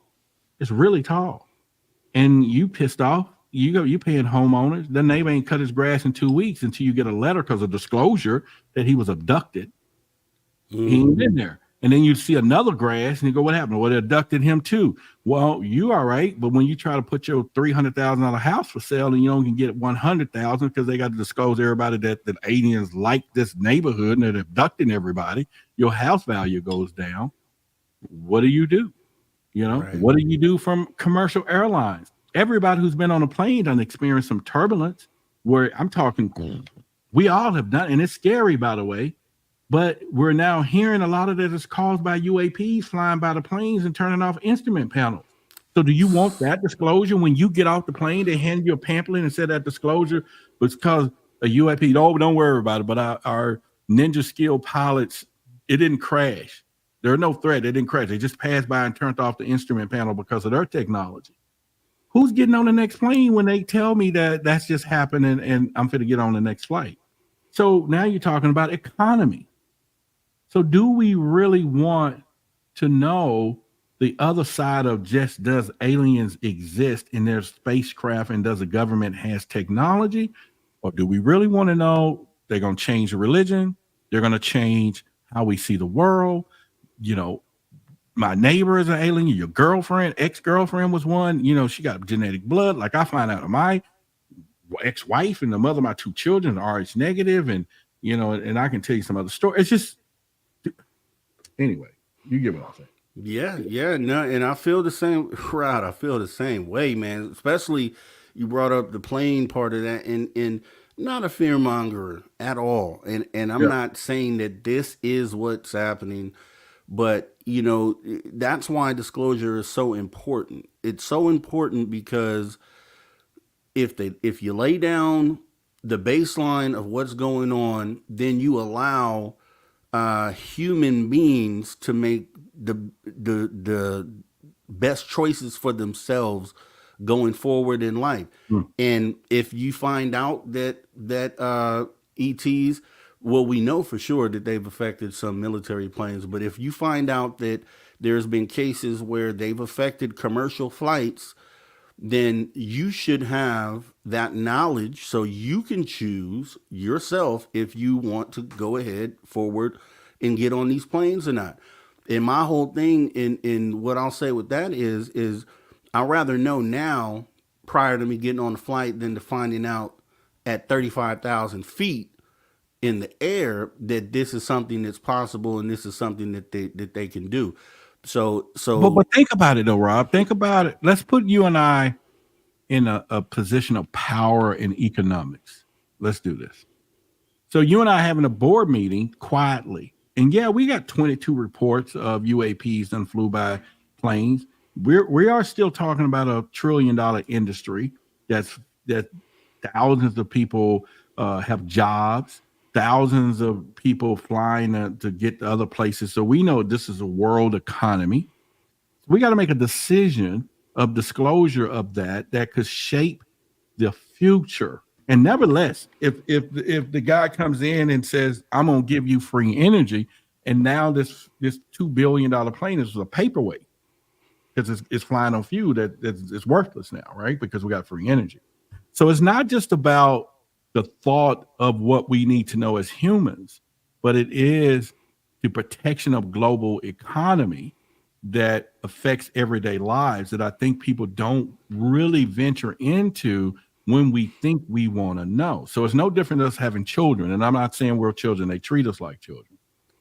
But there are things that you are not going to tell your child behind that door for their own good until they get to a point where they can either understand it or it doesn't affect them. And I'm just saying, so there are some things that have implications of this disclosure that could shape our everyday life. Now, I'm not saying humans can't evolve, that we won't evolve our free energy, that we won't, but not while we go through the sugar honey iced tea.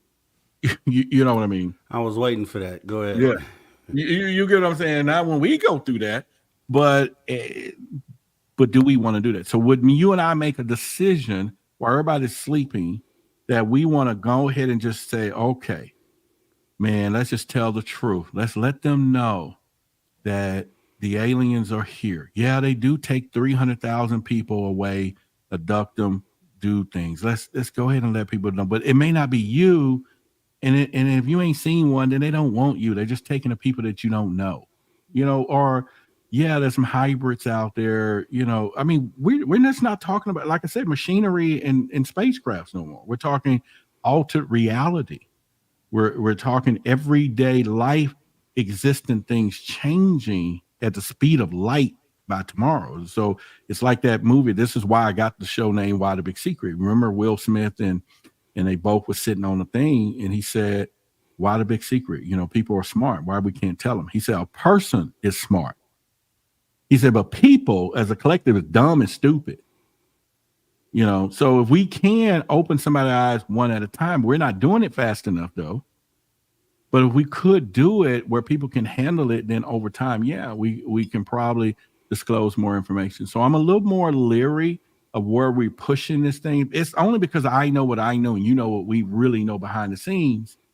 And I don't think everybody's ready to know this stuff. It just can't. And yeah, we're doing it for humanity, but is it for us? So could we look at it and say when a student is wedded, the teacher will appear that only the ones who need to know is the ones who's making the discovery? Or do we want to go pour it on people who every day who can give a damn and they don't know what's going on? They can care what's going on. They're living their lives. They're doing what they're doing. They don't look up. They don't worry about spaceships and aliens and their lives are just not that interesting of this. And then we want to open the door and say, look at all of this. And now their minds blow up. What do we do? See, this is how I look at it. I look at it like, and just to give a simple analogy. So say you needed to travel somewhere 100, 200 miles. You were going to borrow somebody's car. They didn't disclose to you that they had changed a tire earlier and not sure if they put Or there's a dead body in the trunk. And then or let's go with that. and you hop in the car and you don't know what you might be subject to. So I'd rather you tell me everything up front so I can choose whether it's best or not to take your car, or maybe I should figure something else out. So and that's kind of the situation that when we talk about catastrophic disclosure versus controlled disclosure, because a lot of people like it'll shock everybody. It shouldn't come out this way because there's a group of people that just won't know how to take it. But the thing is knowledge is power. Knowledge is key. So if you give it's everyone has the right to be able to make an educated decision on what it is that they want to do with their life without you holding information back, even regardless on how shocking this is. And the thing is that it's not only that it's scary, but it's game changing for us as human beings, the direction that we could go. So it's like we all need to know. We all need to know. And if you haven't figured that out by now, I'm with the whole catastrophic disclosure movement. I know look, just bring down the Wizard bring of it Oz. out. The Wizard of Oz. Let's just pull back the curtain, right? Bring it out. I'm not saying that people don't deserve the truth. I'm not saying that.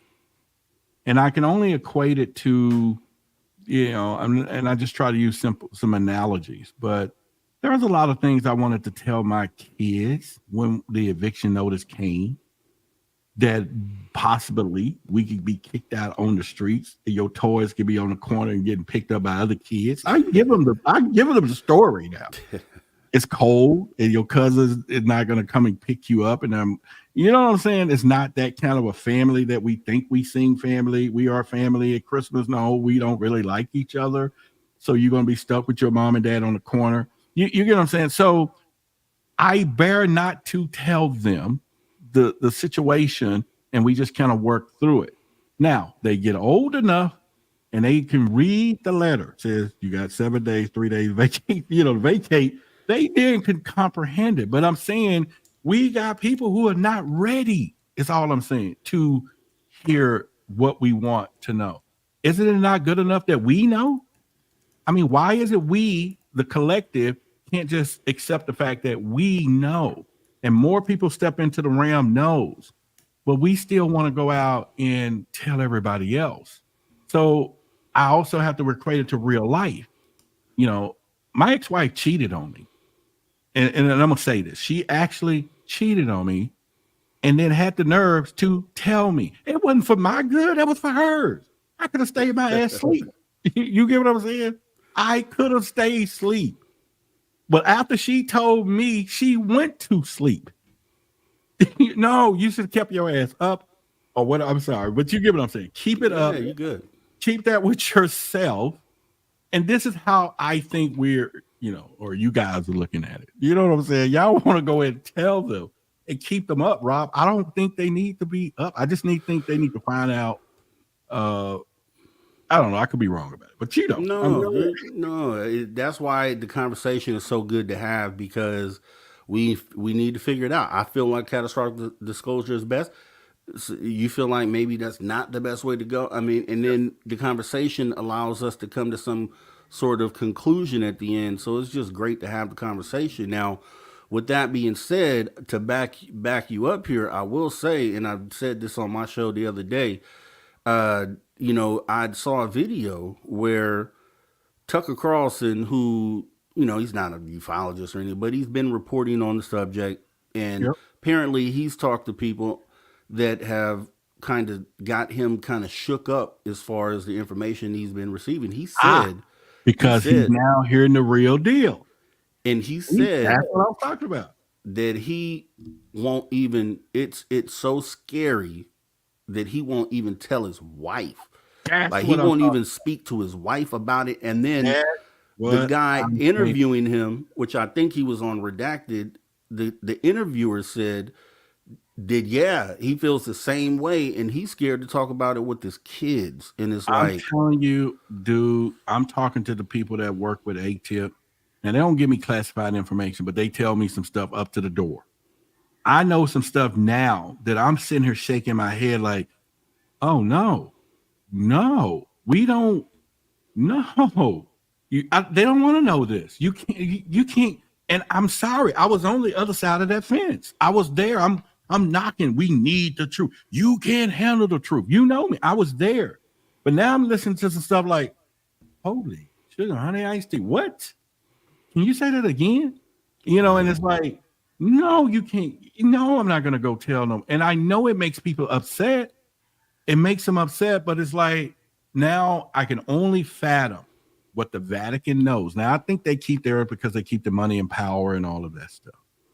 But I would say that there are some things that is just not going to be a good thing for the exploration of knowledge that people are out here thinking they deserve to know. And our government may not be, and I'm not on their side at all, but we do pay them to protect us from enemies of around the world. That's why we got a military. But what happens if they protecting us from information that can ruin your daily activity? Now, okay, let's put this in real perspective for all of us who's talking. All right. Yeah, I want to know. And maybe Jay-Z and Beyonce know. So they go buy a bunker. Maybe Mark Zuckerberg go build his fucking bunker, 200 million. Maybe Rick Ross, who recently said he's building a bunker. They know. And we want to know what they know, but we can't build a bunker. We don't have the money. We can't go hide. We can't protect ourselves. We can't do nothing. So do we want that information of that information? And I'm saying things are happening right before our eyes. Yeah, we want to know why they could have bought an island. They got more money than money itself, and they go buy a bunker. Yeah, I want to know. I do want to know. I kind of got an idea. So here's the thing. Here's the thing with that. And if you check private chat, Rod. Private chat? Yeah, but let me just hit you with this. So the government, and here's the scary part about it, right? Because you make a great point. There definitely are people who have the financial means that are definitely able and probably for sure building themselves bunkers because they may be privy to some information, or they may just want one just in case stuff hits the fan, right? Just period on any level. But here's the issue that I have with it, right? For sure, we know the government is holding back information, regardless if it's beneficial for us to know or not.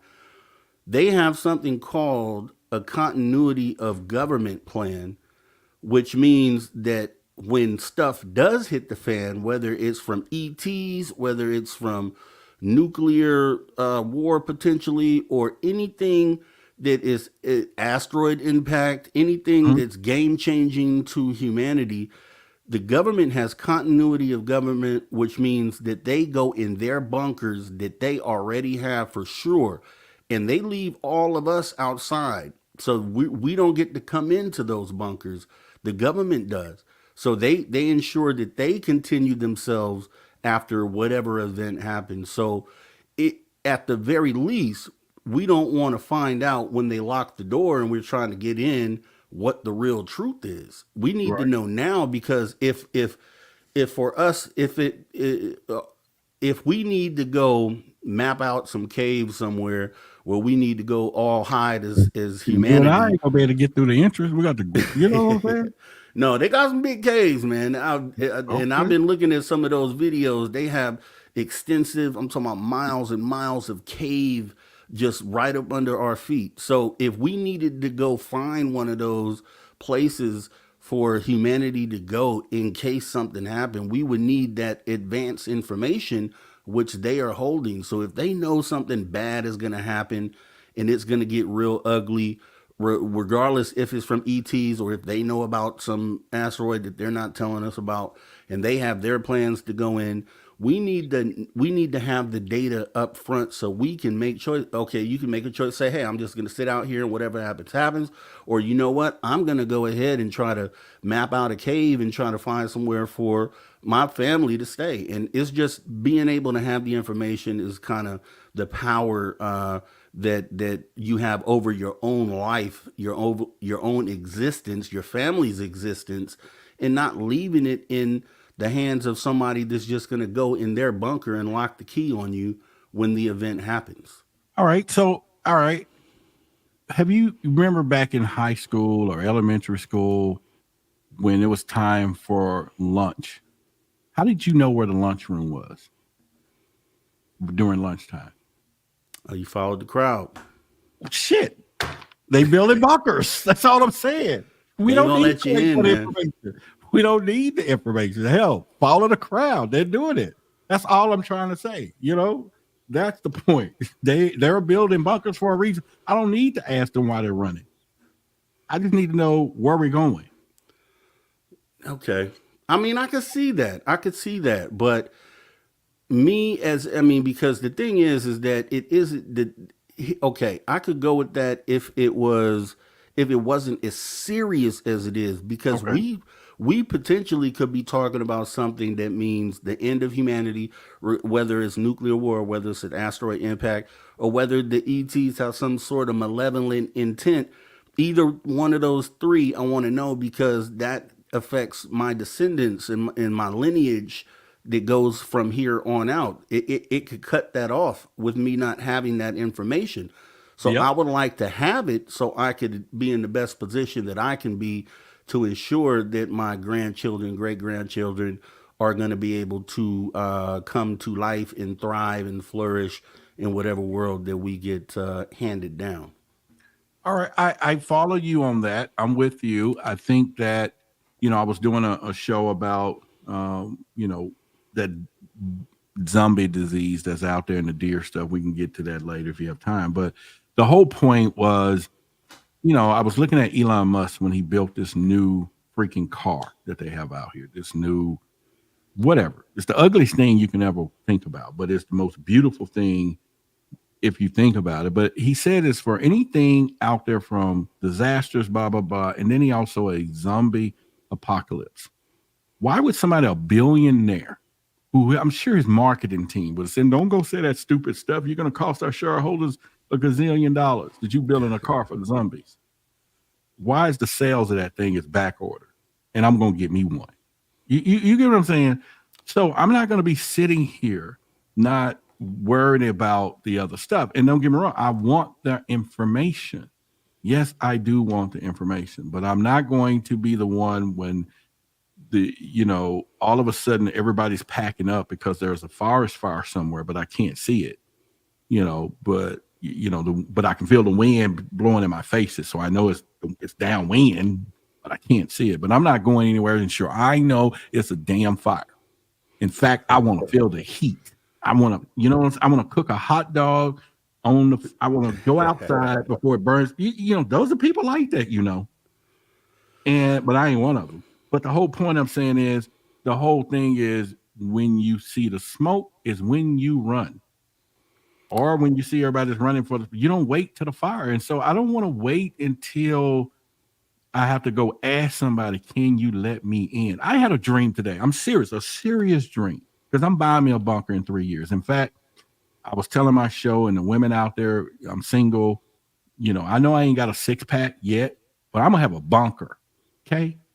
Your man ain't going to be in shape, but I got a bunker. I'm going to have a bunker. Okay. So I know that's going to be attractive, right? It's going to be attractive commodity to have. So I want a bunker. I'm going to build a bunker. Well, but I had this dream of spending $2 million on the bunker. And when I got there, they wouldn't let me in because he sold me out to somebody else. Could they do that? Those new silos where you buy the floor. So now I'm like, no, I'm going to build a bunker somewhere else secret now. Yeah, you would want to. Right? Yeah, you So- don't tell anybody where your bunker is at. That's rule number one. You don't tell anybody where your Yeah, bunker but- is at. Well, you just seen it. The guy's selling them 2-3 million. You know, you can buy. They have those missile silos. So what happens if they just don't want to let you in all of a sudden because somebody else showed up with a bag of cash and said, "Do you got any openings?" And like, no, well, Mr. Martin ain't here yet. He's running late. Well, I'll give you 10 billion. And sell me.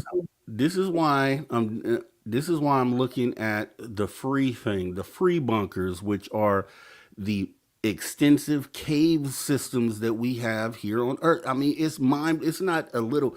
We're Okay. talking about caves where you go in and you go down half a mile and then you can walk around for miles and miles underground. So that stuff is free, right? That's free real estate. So make sure Okay.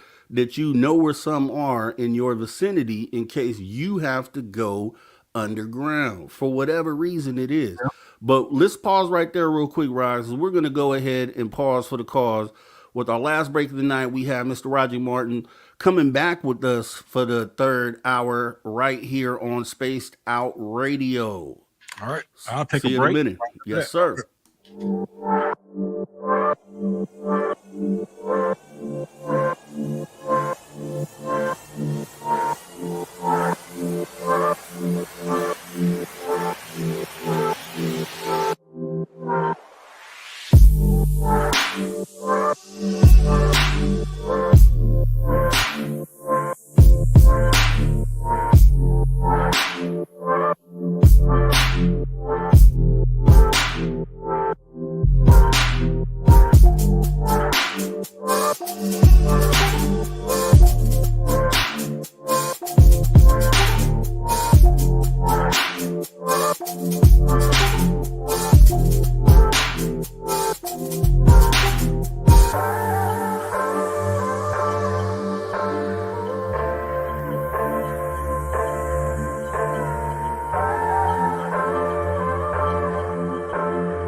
All right. Welcome back to Spaced Out Radio, after hour number 3, with me, your host, Mr. Rob G. And joining us back is our fantastic guest, host of Why the Big Secret and High Strangeness, Mr. Roderick Martin. Rod, thanks for joining us back. I do want to go ahead again, guys. I just want to let you know that the Reno trip is coming up, and we would love to see you there. I'm just going to go ahead and kind of go over that again for you real quick. The itinerary goes as follows. So what we're going to do, we're going to go ahead and have Jessica, Dave, and myself host 1 hour each. So a 3-hour block on the Friday. Right after that ends, the moment that ends is when the VIP party gets started, right? We got Saturday, ghost hunting with Merle in Virginia City. Not sure what we'll see. It's going to be crazy. Saturday night, UFO Skywatch and possibly CE5, hopefully. Sunday, if you're able to stay, free for all hangout, whatever you guys choose is what we'll do.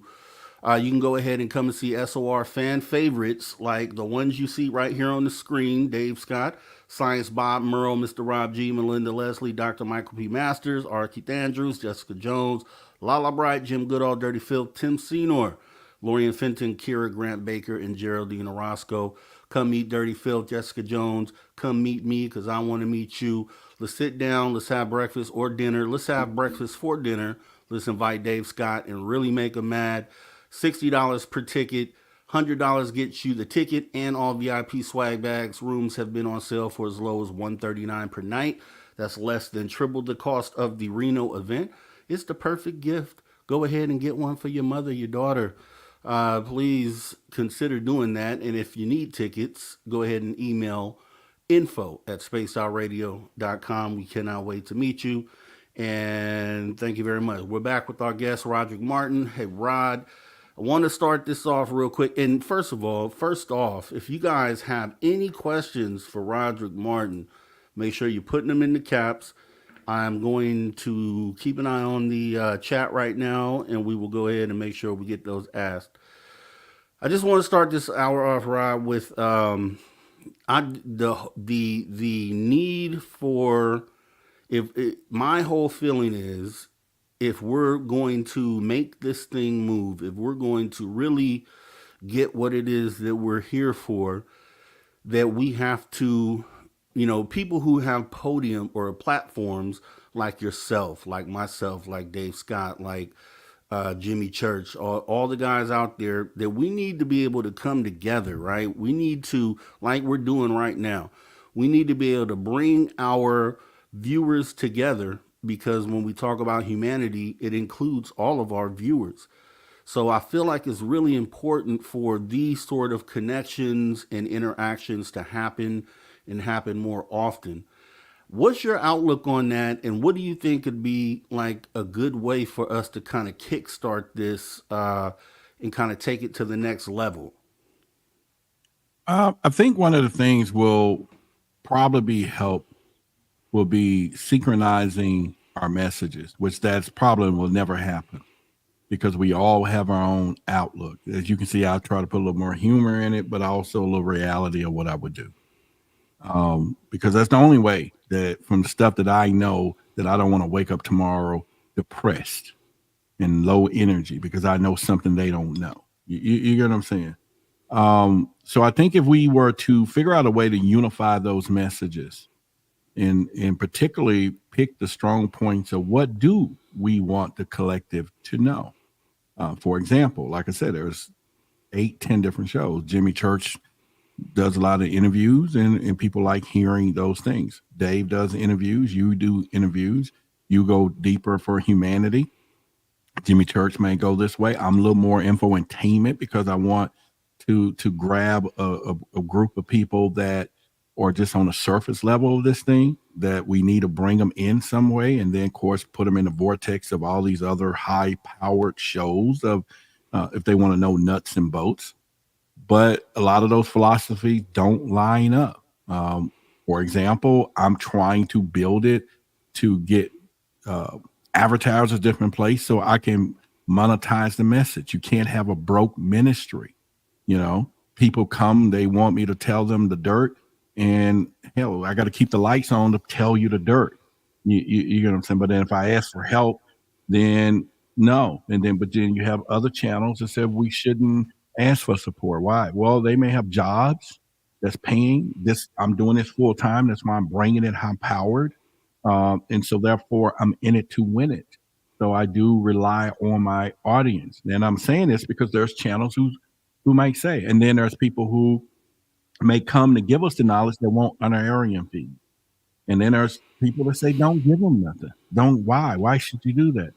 Well, I want to know what they know. If he been over there in the military for 40 years and he done learned some kind of Navy SEAL swimming duck technique that's going to save my life, I'll give him an honorary fee. But then all of a sudden I'm letting him tell it to my audience who I may say, hey, y'all, we need to chip in to do this. It's just not that kind of world. So I don't know if we can collectively come together because we can't even do it in any other spaces. Mm-hmm. And it's just more of an interest level. But I think if we sat down and had a round table and thought what was the most important things that people need to know and what can we all echo, and then we can put a message out there collectively, then we may make some way. But that I don't think this happens. Yeah, I mean, that's a real perspective, man. That if you just look at the landscape, I totally get that perspective. It totally makes a lot of sense to me. And, I am one that is trying to figure that out. So I agree that is the way that it is today. There's a lot of segregation and yeah, sometimes you do have to, you have to pay fees to get certain people to come on and say certain things, which I wish it wasn't like that. But unfortunately, time is money for some people, and there's a lot of different things they have to do in their life. So to stop and do this particular thing, there's a monetary value attached to that, and I can get that. And it's a slippery slope because that's where a lot of people come in and want to talk about the grifting aspect of ufology. But, I'll say this. If you pretty much look at any field out there, it's sort of the same, right? So regardless on what the subject matter is, someone's time equates to money, and I get that. And I see a couple of chats where don't give them this. I see a couple of them in there or talk about money to give more, and they don't understand what I'm trying to say. And what I'm saying is, if I with the system that I have now, I reach a few thousand people. But then all of a sudden there's people who have support, or maybe they have the pocketbook where they now can deliver a message to reach 1 million because they can afford to reach 1 million. I can only reach what my reach is, and people are coming into it. But I will say this, if all of a sudden we knew we had some type of alien invasion, something coming, and there was a room over here that says, I'm going to give you survival tactics so that you can live, you and your family, $10 admission. And there are going to be a group of people. There are going to be some people going to say, no, I shouldn't have to pay, blah, blah, blah. But there are going to be a lot of us going to be searching in our pockets. I'm going to be like, shit, hold up, $10. I got 20. Right. And then I'm like, Rob, you don't have it? All right, man, this will cover us both. Right, but if you make a stance that, nah, man, they shouldn't charge, I'm not going in. You're gonna, Rob, you can't die. We got a mission. I'm just talking, right? Yeah, no, I hear you. And I'm using these analogies because I'm a storyteller, and I want people to understand that we have to think outside this freaking box of reality, because there's information that you pay for that could be life-saving And then it's up to you to go give it out free if you want to, but somebody got to go through that door and get it and then decide they want to come out to the masses. And it's no different than private party. It's no different than the event that they're going to attend down there. They're going to meet great people. They're going to have a great time. They're going to learn so much. It's worth it. They should get a ticket. And then some people are going to say, well, they let us all in free. And then he has to go and pay the whole hotel bill, everything himself to let everybody else in free who can care less and won't even donate $1 to the channel if he needed it. You get what I'm saying? And so I'm a little more different with that. Now, the strategy is if you can get the crowd, like right now, to go bring in 1,000 more people to the channel, to his channel, and get 10,000 people watching his videos, he don't need your money. He can use YouTube's money. Right. So it's a trade-off if the crowd is going to be vigilantes for the channel, then do that. But then there's takers, man. There's people who come. I get comments. You shouldn't be asking for donation. What the hell you come to my channel for? I'm here for you. I'm here, but I need your help. I can't lie. I'm not gonna lie because there's been many times I was gonna quit because I have to go out and get a job or I was driving Uber. I don't have to do it now, but I'll be up late at night. Then I'm going out drinking. I just tell you, I'm out 3 and 5, 6 o'clock in the morning. Can't get no sleep because I'm trying to make enough little money. But then I get on my channel and say, hey, if you want to contribute to the channel, I need your help. But luckily I got some very beautiful angels. There are some people out there who do support my channel. And of course I'm making more way of, understanding the other side of this. But it does allow me now to create that destination place where they're going to come and get some real stuff because I can get out there and get it. I don't know. I don't know why I went on that rant. It's important to say. It's important to talk about because when you get into this sort of, we'll just focus on ufology. Just this conversation is sort of tough to have, and it's good to have it. And I'm glad we're having it right now because there is a fine line. There is a line. There is what you're talking about, which is, in order for a channel to continue in for your time to be able to be applied to bringing the viewing entertainment, then you either have to have this full-time job where you don't have the time to do this, or you have to, come across some kind people who value and appreciate what you're doing and give support. Now, but there is, and I just want to make this differentiation, if that is a word. Okay, differentiation. And if it's not, we understood it. between that and then the group out there that doesn't care really about this topic or this subject, those are the ones I consider the grifters, the ones that really don't care what you get out of the message, don't really care if you get enlightened or not, don't really care if what they're doing moves the needle, and they hold it all behind a paywall. And there are a handful of those out there that do that. But what you're discussing is, time equals money, and I want to bring this to you, but in order for me to do this full time and bring this in the way that you want me to bring it, sometimes donations have to be given. And I'm totally okay with that. It's just the ones that hold the information behind the paywall say, I'm not telling you anything unless you give me some money. And then the information doesn't even be anything that's mind blowing. You know what I mean? So I get the difference between what you're saying. There are people that, they're trying to make people consumers of the narrative, right? And there are people out there that put things together in such a way, and there's a lot of them. And when you think about our channels and what we're trying to do, so I'm sure when David Grush, goes to CNN or News Nation, they're giving him a bag, right? But yet we collectively want to hear from him personally, but we can't. Now, it's not that he's not open. If we can give him a bag, he'll be here telling us inside stuff too. But we don't have the war chest to fight that system. Right. So at some point, we stay up and I read these books back here, which is just nothing compared to the books I have there. And I take a little excerpt out of it a little bit and I spill it into my conversations to my audience so that they gather some information. But I took the 10 hours to do that. And I'm okay with that. And I'm not, and that's what I'm here for. I'm here to be a servant to them, to you all, whoever who's listening to our voices. And I'm proud to do that.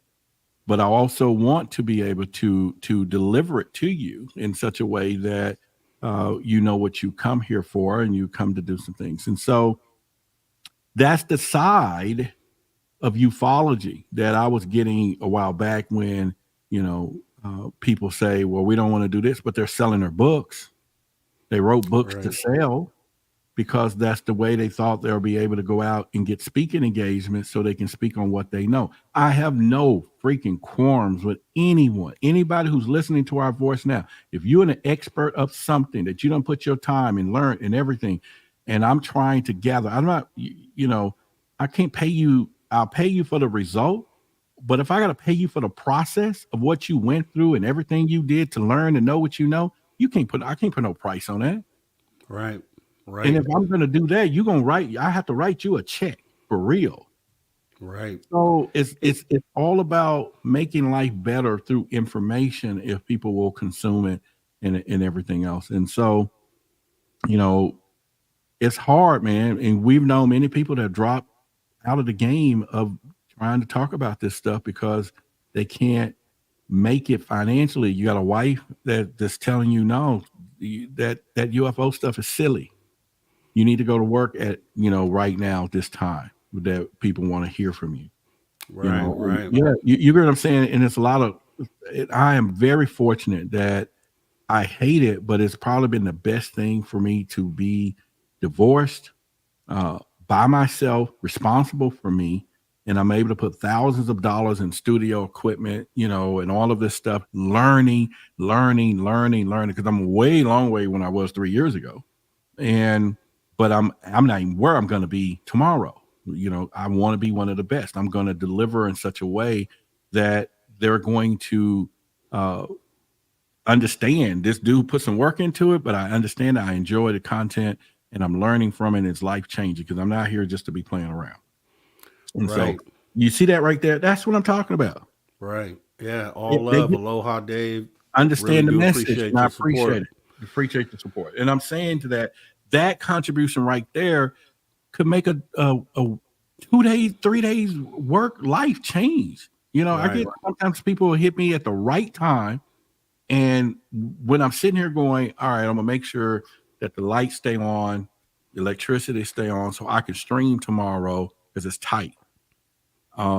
Anything short from just telling my audience, can y'all see the bill? Hey, yeah, I need some help, but you try to do it in such a way, and I don't know how we got into this space, but you try to do it in such a way that you're not begging, but you're asking, Well, here's how people should look at it. I mean, we're as humanity, as a whole, think of humanity. Give a shout out to what is that whole? Yep, Aloha, Dave. Appreciate you, definitely.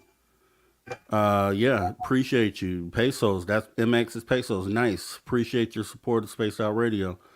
Okay. I mean, with that being said, so humanity, but it looks good. When I say humanity, I always talk about this all the time. Humanity, we have all the data that we need to go ahead. It's just like the government does, right? But we sit here and not we, because I don't, but a lot of people sit and depend on the government to give the answers.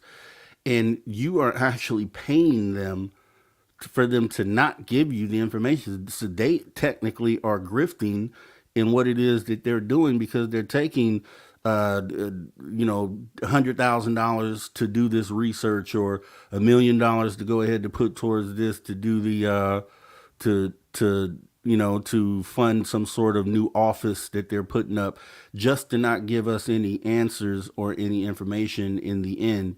So I mean, it's essentially, if humanity, we know humanity is the one that is going to bring this disclosure. So what we need to do is we have to fund ourselves, and this is technically a step in doing that. We are actually funding the humanity part of this, so that we have some cachet and have some abilities to kind of get out here and present our information or spread the word about the data that we do have to everyone else who may not know that we have it.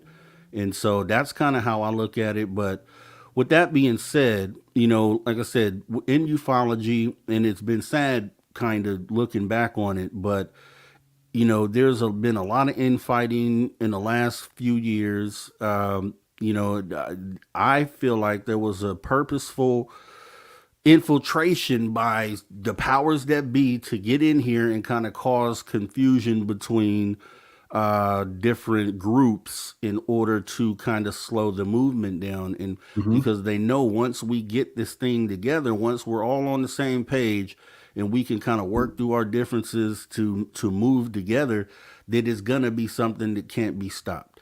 So, the dissension that came into ufology a couple years ago, I stepped in. I know I'm just one person, but I'm a person that kind of wants to mend those bridges. I'm a person that, just like you were saying earlier, there's different agendas with different people. It'd be hard to get everybody to kind of get on the same page, but I'm the one that I'm one of those who my goal is to kind of unite that or at least kind of work towards doing that. You know what I mean? Because truthfully, as long as they keep us separated the way that we are, then it'll be another 70 years before we get where we're trying to go. And the moment they see us united and moving as a unit is when they're going to freak out and they won't know what to do. Yeah, I think that, and you make a great point, and a lot of people don't know that's what spearheaded. See, when I first got into this, and I even remember on Clubhouse when I was doing the Creators First program I was one of the candidates and the finalists. And I remember calling around to all the other UFO people, and a lot of them I can say names I want, but it was like a lot of people had a lot of animosity. Oh, they chose him maybe because he was black or whatever. Now, when I submitted my show, I hit it with a, I think I did an audio thing. Let me just see here. So I did a little audio thing and people thought I was stupid. I would used to open my show and be like, all right, everyone, this is Roderick Martin. We're going to be talking about High Strangeness tonight. And if you want to know about these UFOs, I got you right here with Rob G. Now, not only are we going to kick it out tonight and give you some unbelievable sugar honey iced tea, but I'm going to break this shit down so that you can go to work tomorrow and get the day off by scaring your boss. But either way, I come here to play the game, and the game is the game, and we're going to play it with the rules that they want us to play so that we can win. And so I come in this thing, right? They didn't say who like, oh, he coming in like a radio or whatever. I'm coming in. So, we're gonna hit it. We're gonna hit this thing. And so to do that, we come in with the intensity to really understand it, the infotainment side of it, but the information side of it. And I was treated really bad. People was like, oh, this and this and that. But I ended up winning. Career took off, different things. I'm now going to start my own production company in the future so I can get the content and do more and more and more.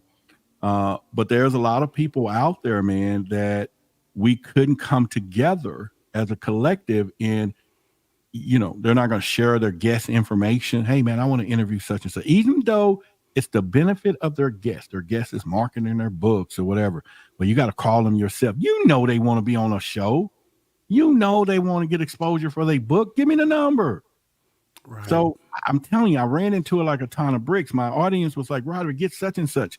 And I can't go and tell the audience, and I'm making this up so y'all don't go this way, that John Davenport told me on the email he wants $500,000, not $500,000, but he wants $500 for an hour. I don't have it. But I go to the audience and say, we need to get John Davenport. his fee is $500. Now I'm in trouble because I don't put this man's business out there. Right. But yet my audience will probably come together and get him. So now I got to do this privately with some of my benefactors and angels and say, hey, can we get him? And those angels sometimes come through for the rest of them. Yeah. It's a difficult task. So I start studying, how can I do a show by myself? How can I get the information and relay it by myself? It doesn't cost me to buy me or to pay me, because I'm in it to win it, and I'm in it. I love my people. I love everybody. And so it changes the passion for it.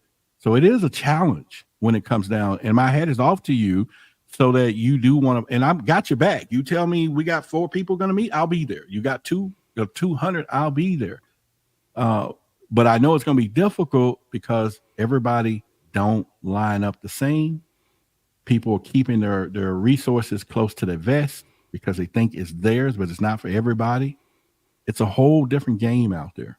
And my thing is, how can I get enough information? And at least when they come and watch me, they get something from me, and then they can get something from somebody else, but I'm not going to let them down, you know? And I'm glad you said that, because that kind of goes further into what it was that I was talking about everyone getting together and being on the same page, because essentially you bring what you bring, I bring what I bring, Dave brings what he brings. Now imagine all those different ingredients in one pot. That's powerful, right? That's so powerful, and that's what moves the needle. It isn't just a Roderick by himself. It isn't a Rob G by himself. It isn't a Dave Scott by himself. If we all brought, it's just like, think of the Avengers, right? Think of the Avengers. You got all those different superpowers together. I don't know what pesos is. I don't know what pesos is, but he don't raise it up. You need to change that one. He got a new Aloha Dave is doing the thing. Thank you very much, Aloha Dave. Thanks for bringing it in. We do appreciate your support of Spaced Out Radio. Do hope you are enjoying the conversation as well. Castle Dude, morning. Thank you for coming on in. Appreciate you.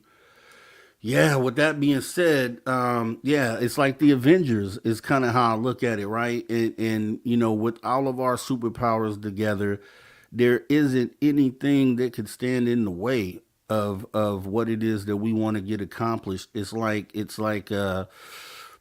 man, I can't. I know you understand what it is that I'm saying when I say that, but just that's the thing that drives me, and that's the thing that makes me want to work to get everybody together. And that's why I keep we've been friends for a while, but I'm talking about I'll reach out to other people. There are people on the other side of the conversation that are on the skeptic side that I bring in as friends too, because I think that they are important to the conversation and how this moves too.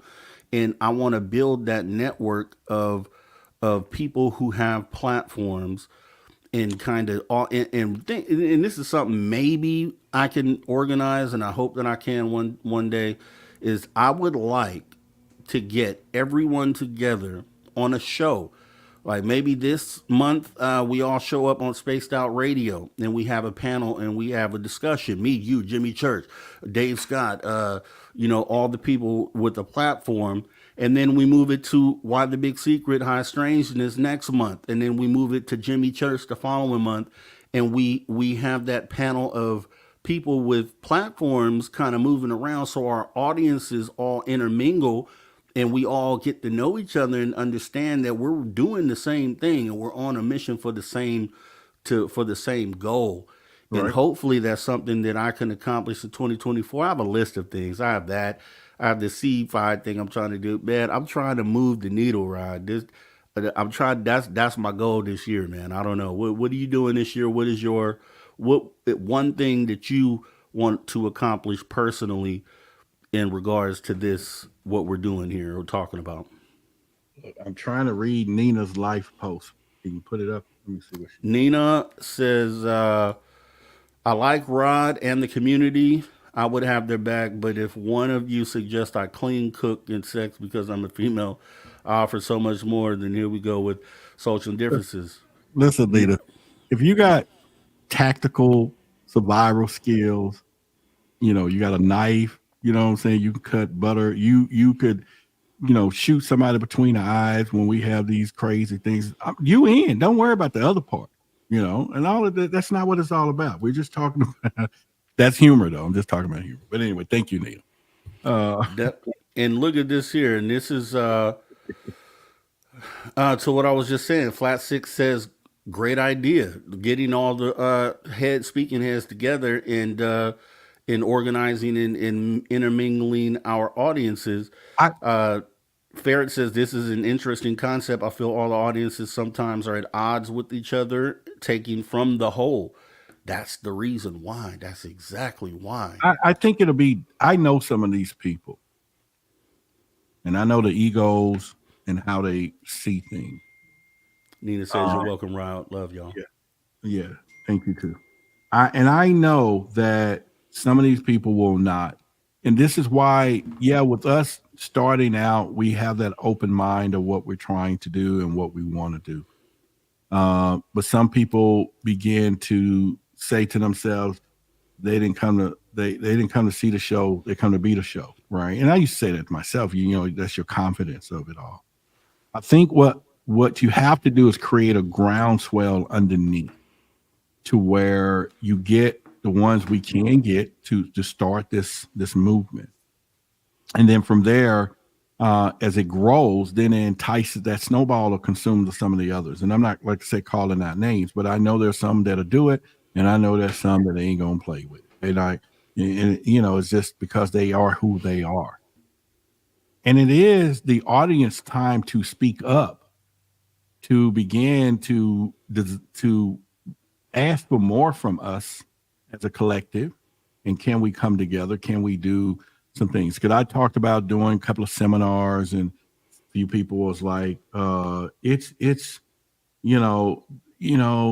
how much I get or how much I get. And I get it, because you do want to do. I mean, people do, do other things. But I'm with you, man. I think if you find the right people that they're willing to work together as a collective, like Dave, yourself, myself, there's a few others, but there's a few out there that you're going to have a trouble with trying to reel them in if it does not benefit them on the other end of the spectrum.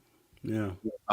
And we know, and I know some of them personally. I've done some things with them personally. I know how some of them get. And I work really hard to be requested at some point, but then I also know that, we can make our own movement and stuff. So it's one of those things. I got a question for you though. Shoot. Let's go here. All right. So you see things from a humanitarian side of things, and we talked about disclosure a while ago. We talked about, giving the people the decision to decide for themselves if they want to go left, if they want to go right. And I know there's people going to say, well, Roderick, we're not going to talk about where there's some apocalypse coming, or maybe there's some invasion.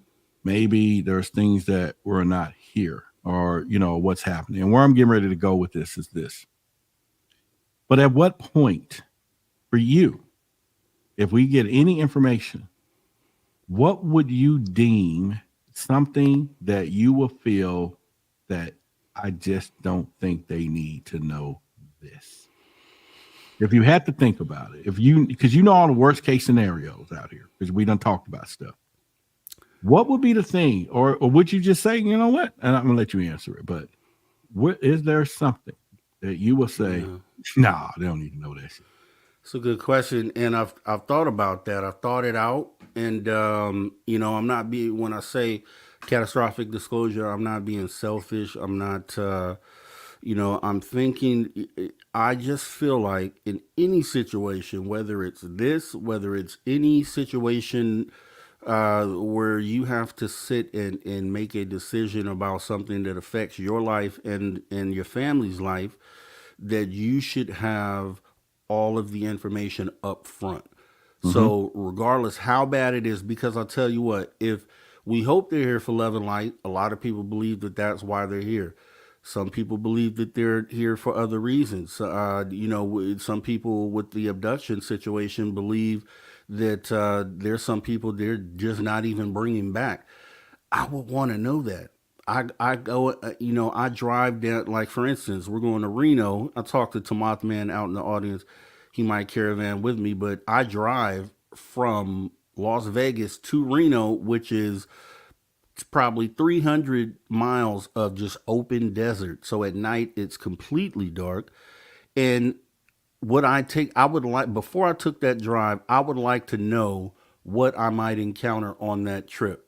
So if it means I might encounter extraterrestrial because they come here all the time and they could find me out there all by myself on that back road somewhere, I would want to know, instead of finding out when I'm on that dark road, that this is a reality. So, and I think I would hope that everybody else would want to do the same, because it's just self-preservation at the end of the day. And so it doesn't matter how bad it is. Would you want them to tell you if an asteroid is about to impact the Earth and pretty much kill half of the planet, or would you want it to just happen and then you find out afterwards? I guess that'd be a Let question me right give you a back true to you. story. I'm gonna give y'all a very true story. It's not. This is a true story. I went to the hospital, and they gave me 24 hours to live. This was several years ago, and I'll never forget. The doctor came in. He said, "Do you want to tell your family first, the chaplain and everyone else?" And I sat there and I thought about it. Well, I remember the doctor came in. I didn't tell my mom or anyone. If the phone calls went out to the family that they needed to come to the hospital, that I was getting ready to have emergency surgery.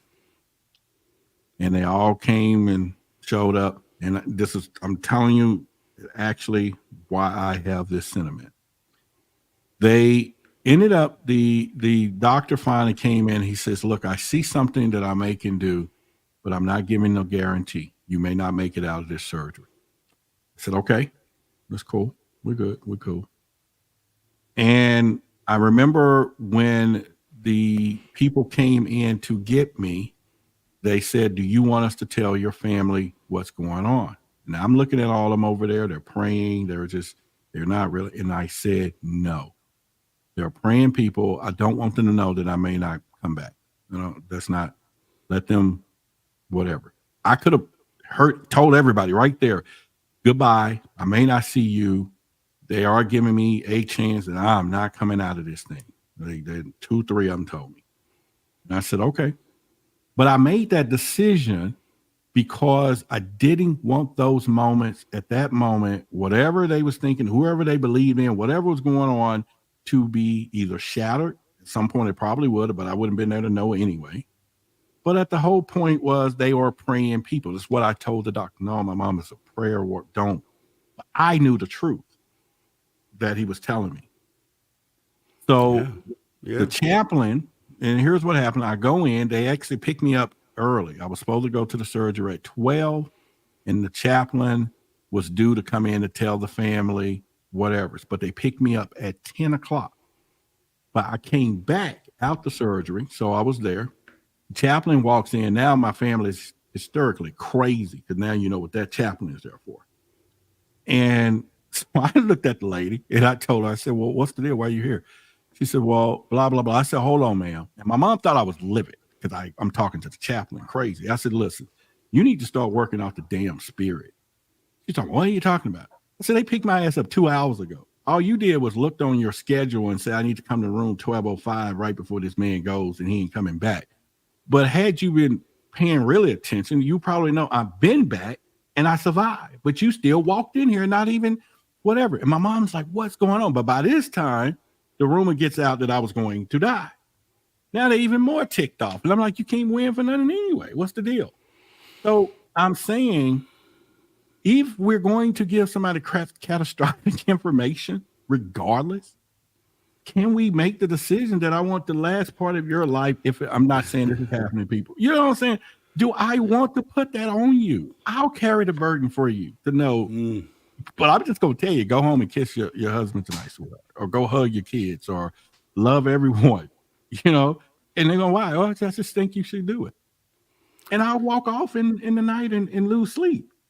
But do I just want to feel compelled that because I want to be the one that you knew I told you, You heard it first here on Why the Big Secret. You know what I'm saying? I get You it. heard it first on Why the Big Secret that I get it. tomorrow it's gonna be fucked up. You know, There's reasons, and I get that. I get that there is a whole other side to that. And that makes total sense. It makes total sense. Yeah. But, you know, and you can make an argument going either way on that.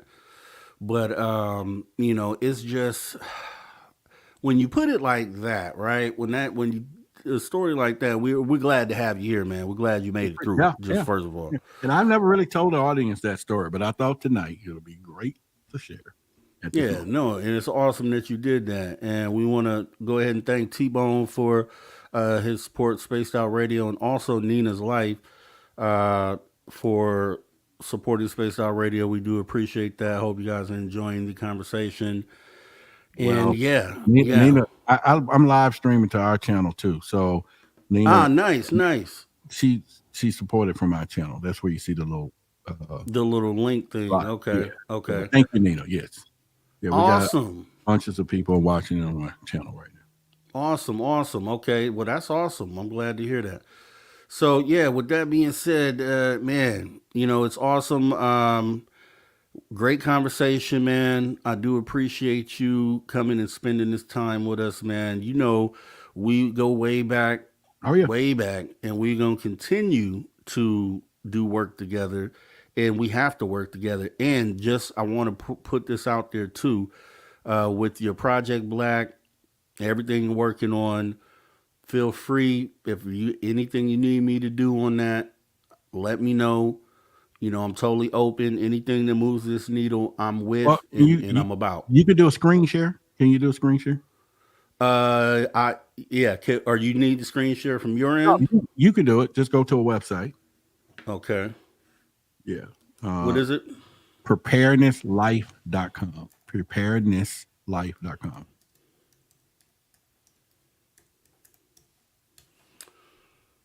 All right. Let me see here.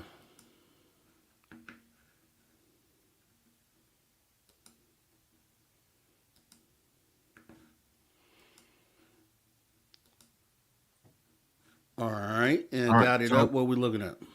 That is the site that I 5 years, 6, 7, 8 years ago, I was in a tornado, lost everything I can ever own that came, and I've always been working on preparedness, but that's my site.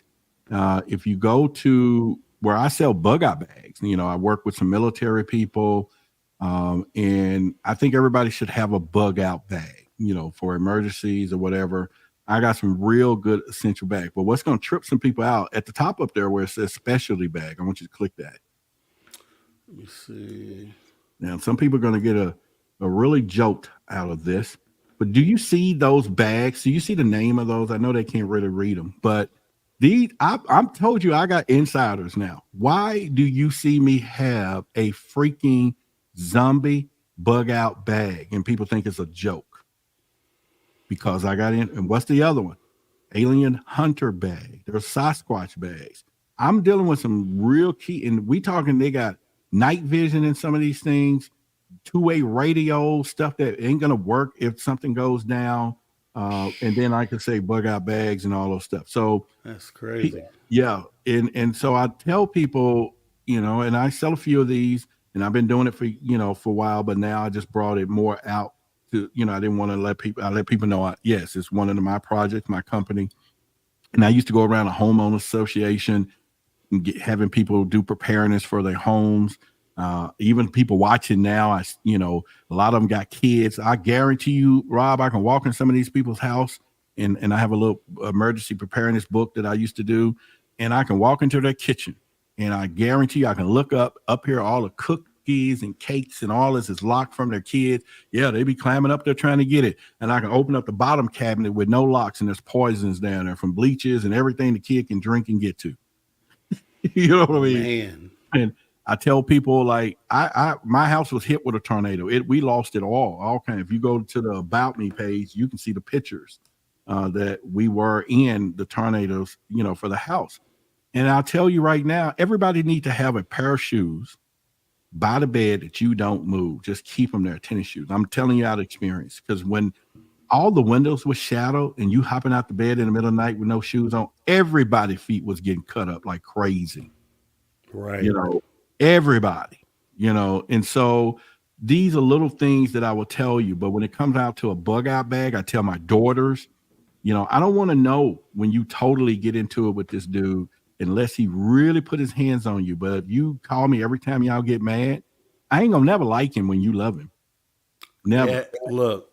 So take your bug out bag and you get off the grid for 2 or 3 days, and you have everything you need, because it have a little debit card and a little cash, and you can just live off the grid. Don't call me unless you don't want me to like him no more.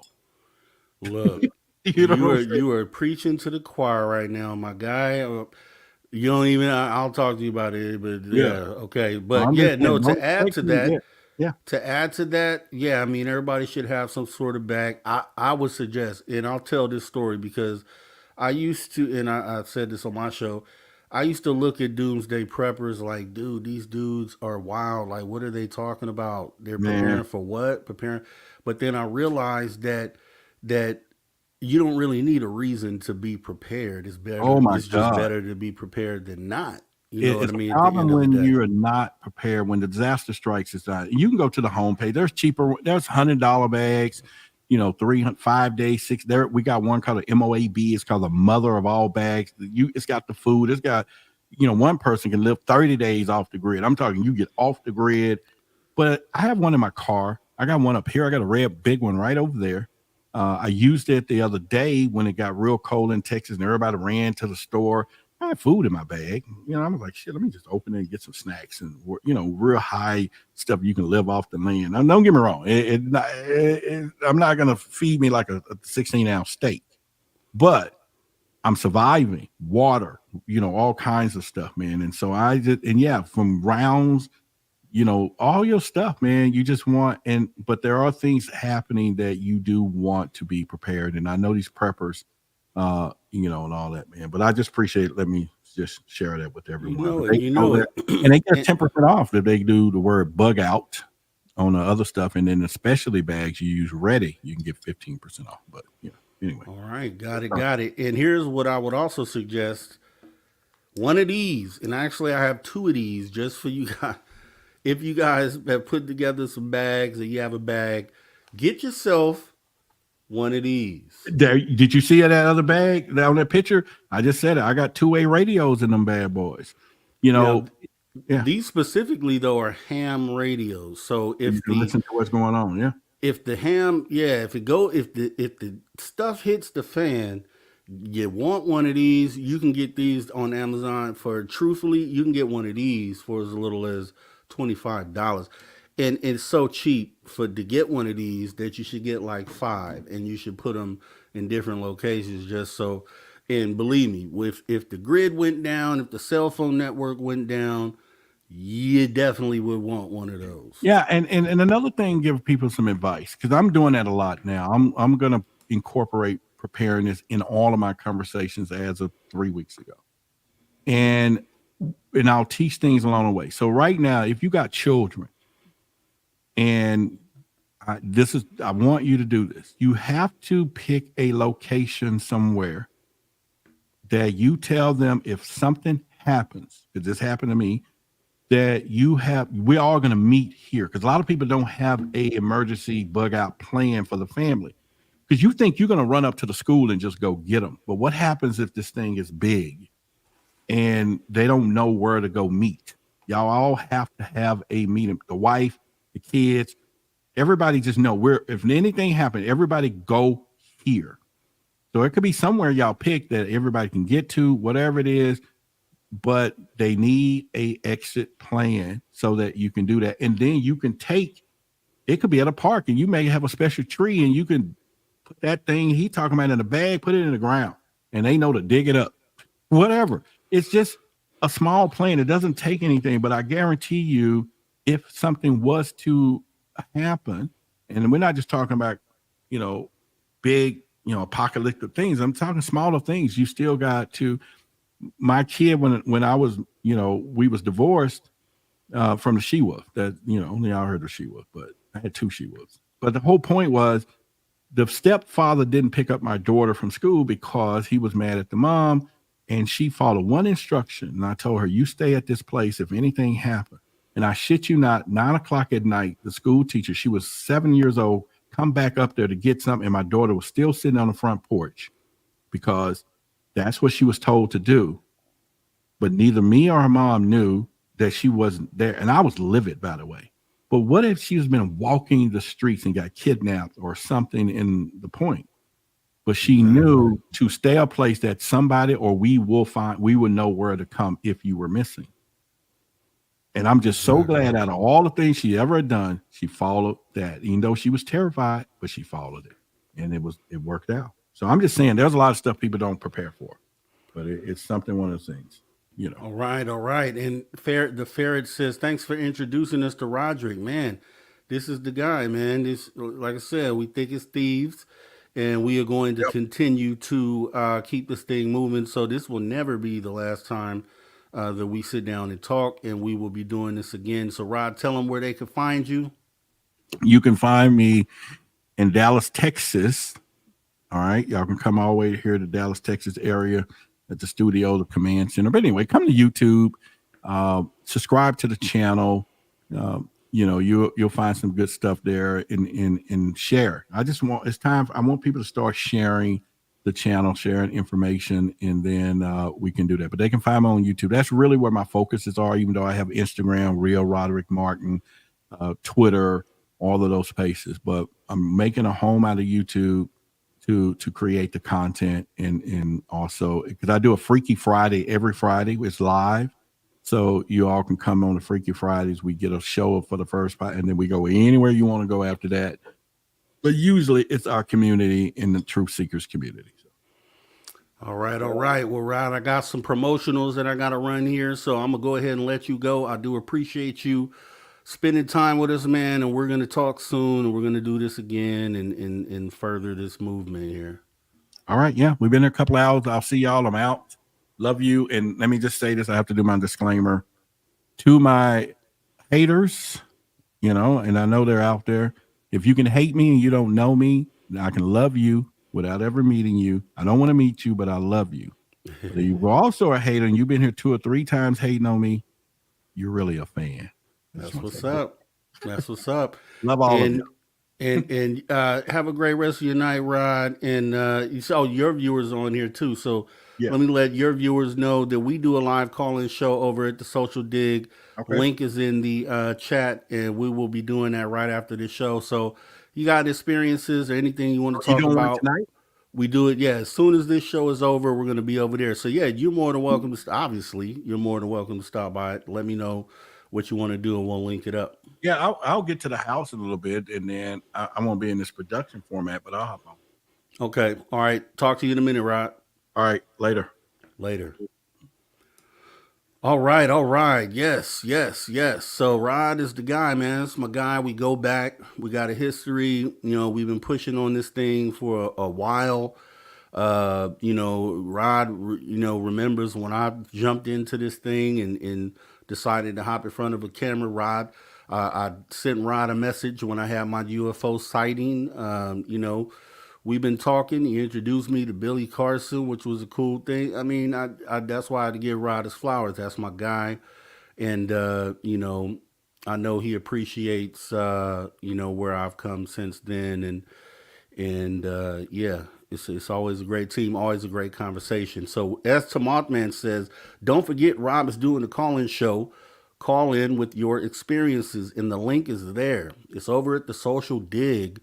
And we definitely have some great stuff going on over there. So don't forget to check us out. And with that being said, let me go ahead. I want to thank all of the High Strangeness viewers for coming on over. We do appreciate your love and support, and hope to see you back. Consider hitting the subscribe button on the Spaced Out Radio and hit the like. Let us know if you liked it or not. And with that being said, let me go ahead and jump into our super chatters. Thank our super chatters for the night, because it is oh so important to do so. And I want to thank T-Bone. I want to thank Welcome to the Show. I want to thank Tyron1. I want to thank CS. I want to thank T-Bone again. I want to thank T-Bone again. I want to thank Aloha Dave 13 twice. I want to thank T-Bone again. I want to thank Nina's Life. I want to thank Conscious Fire Goddess. And I want to thank CS. And that comment right there, great show. I do appreciate that. So with that being said, guys, you already know what time it is. We're going to go ahead and prepare to close this out. After we thank, I just thank the super chatters. Just want to talk to all the space travelers out there. You're already a space traveler. Consider taking the next step and join our Space Travelers Club for as little as $5 per month by joining our Patreon. We do appreciate your support. Thanks to all the viewers and listeners across the globe. Thanks for tuning your frequency to Spaced Out Radio, where we do what we do best. And what is that, you ask, guys? We own the night. Till next time.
Stay healthy, my friend. You too. You need bail money, give me a call. Always, Dad.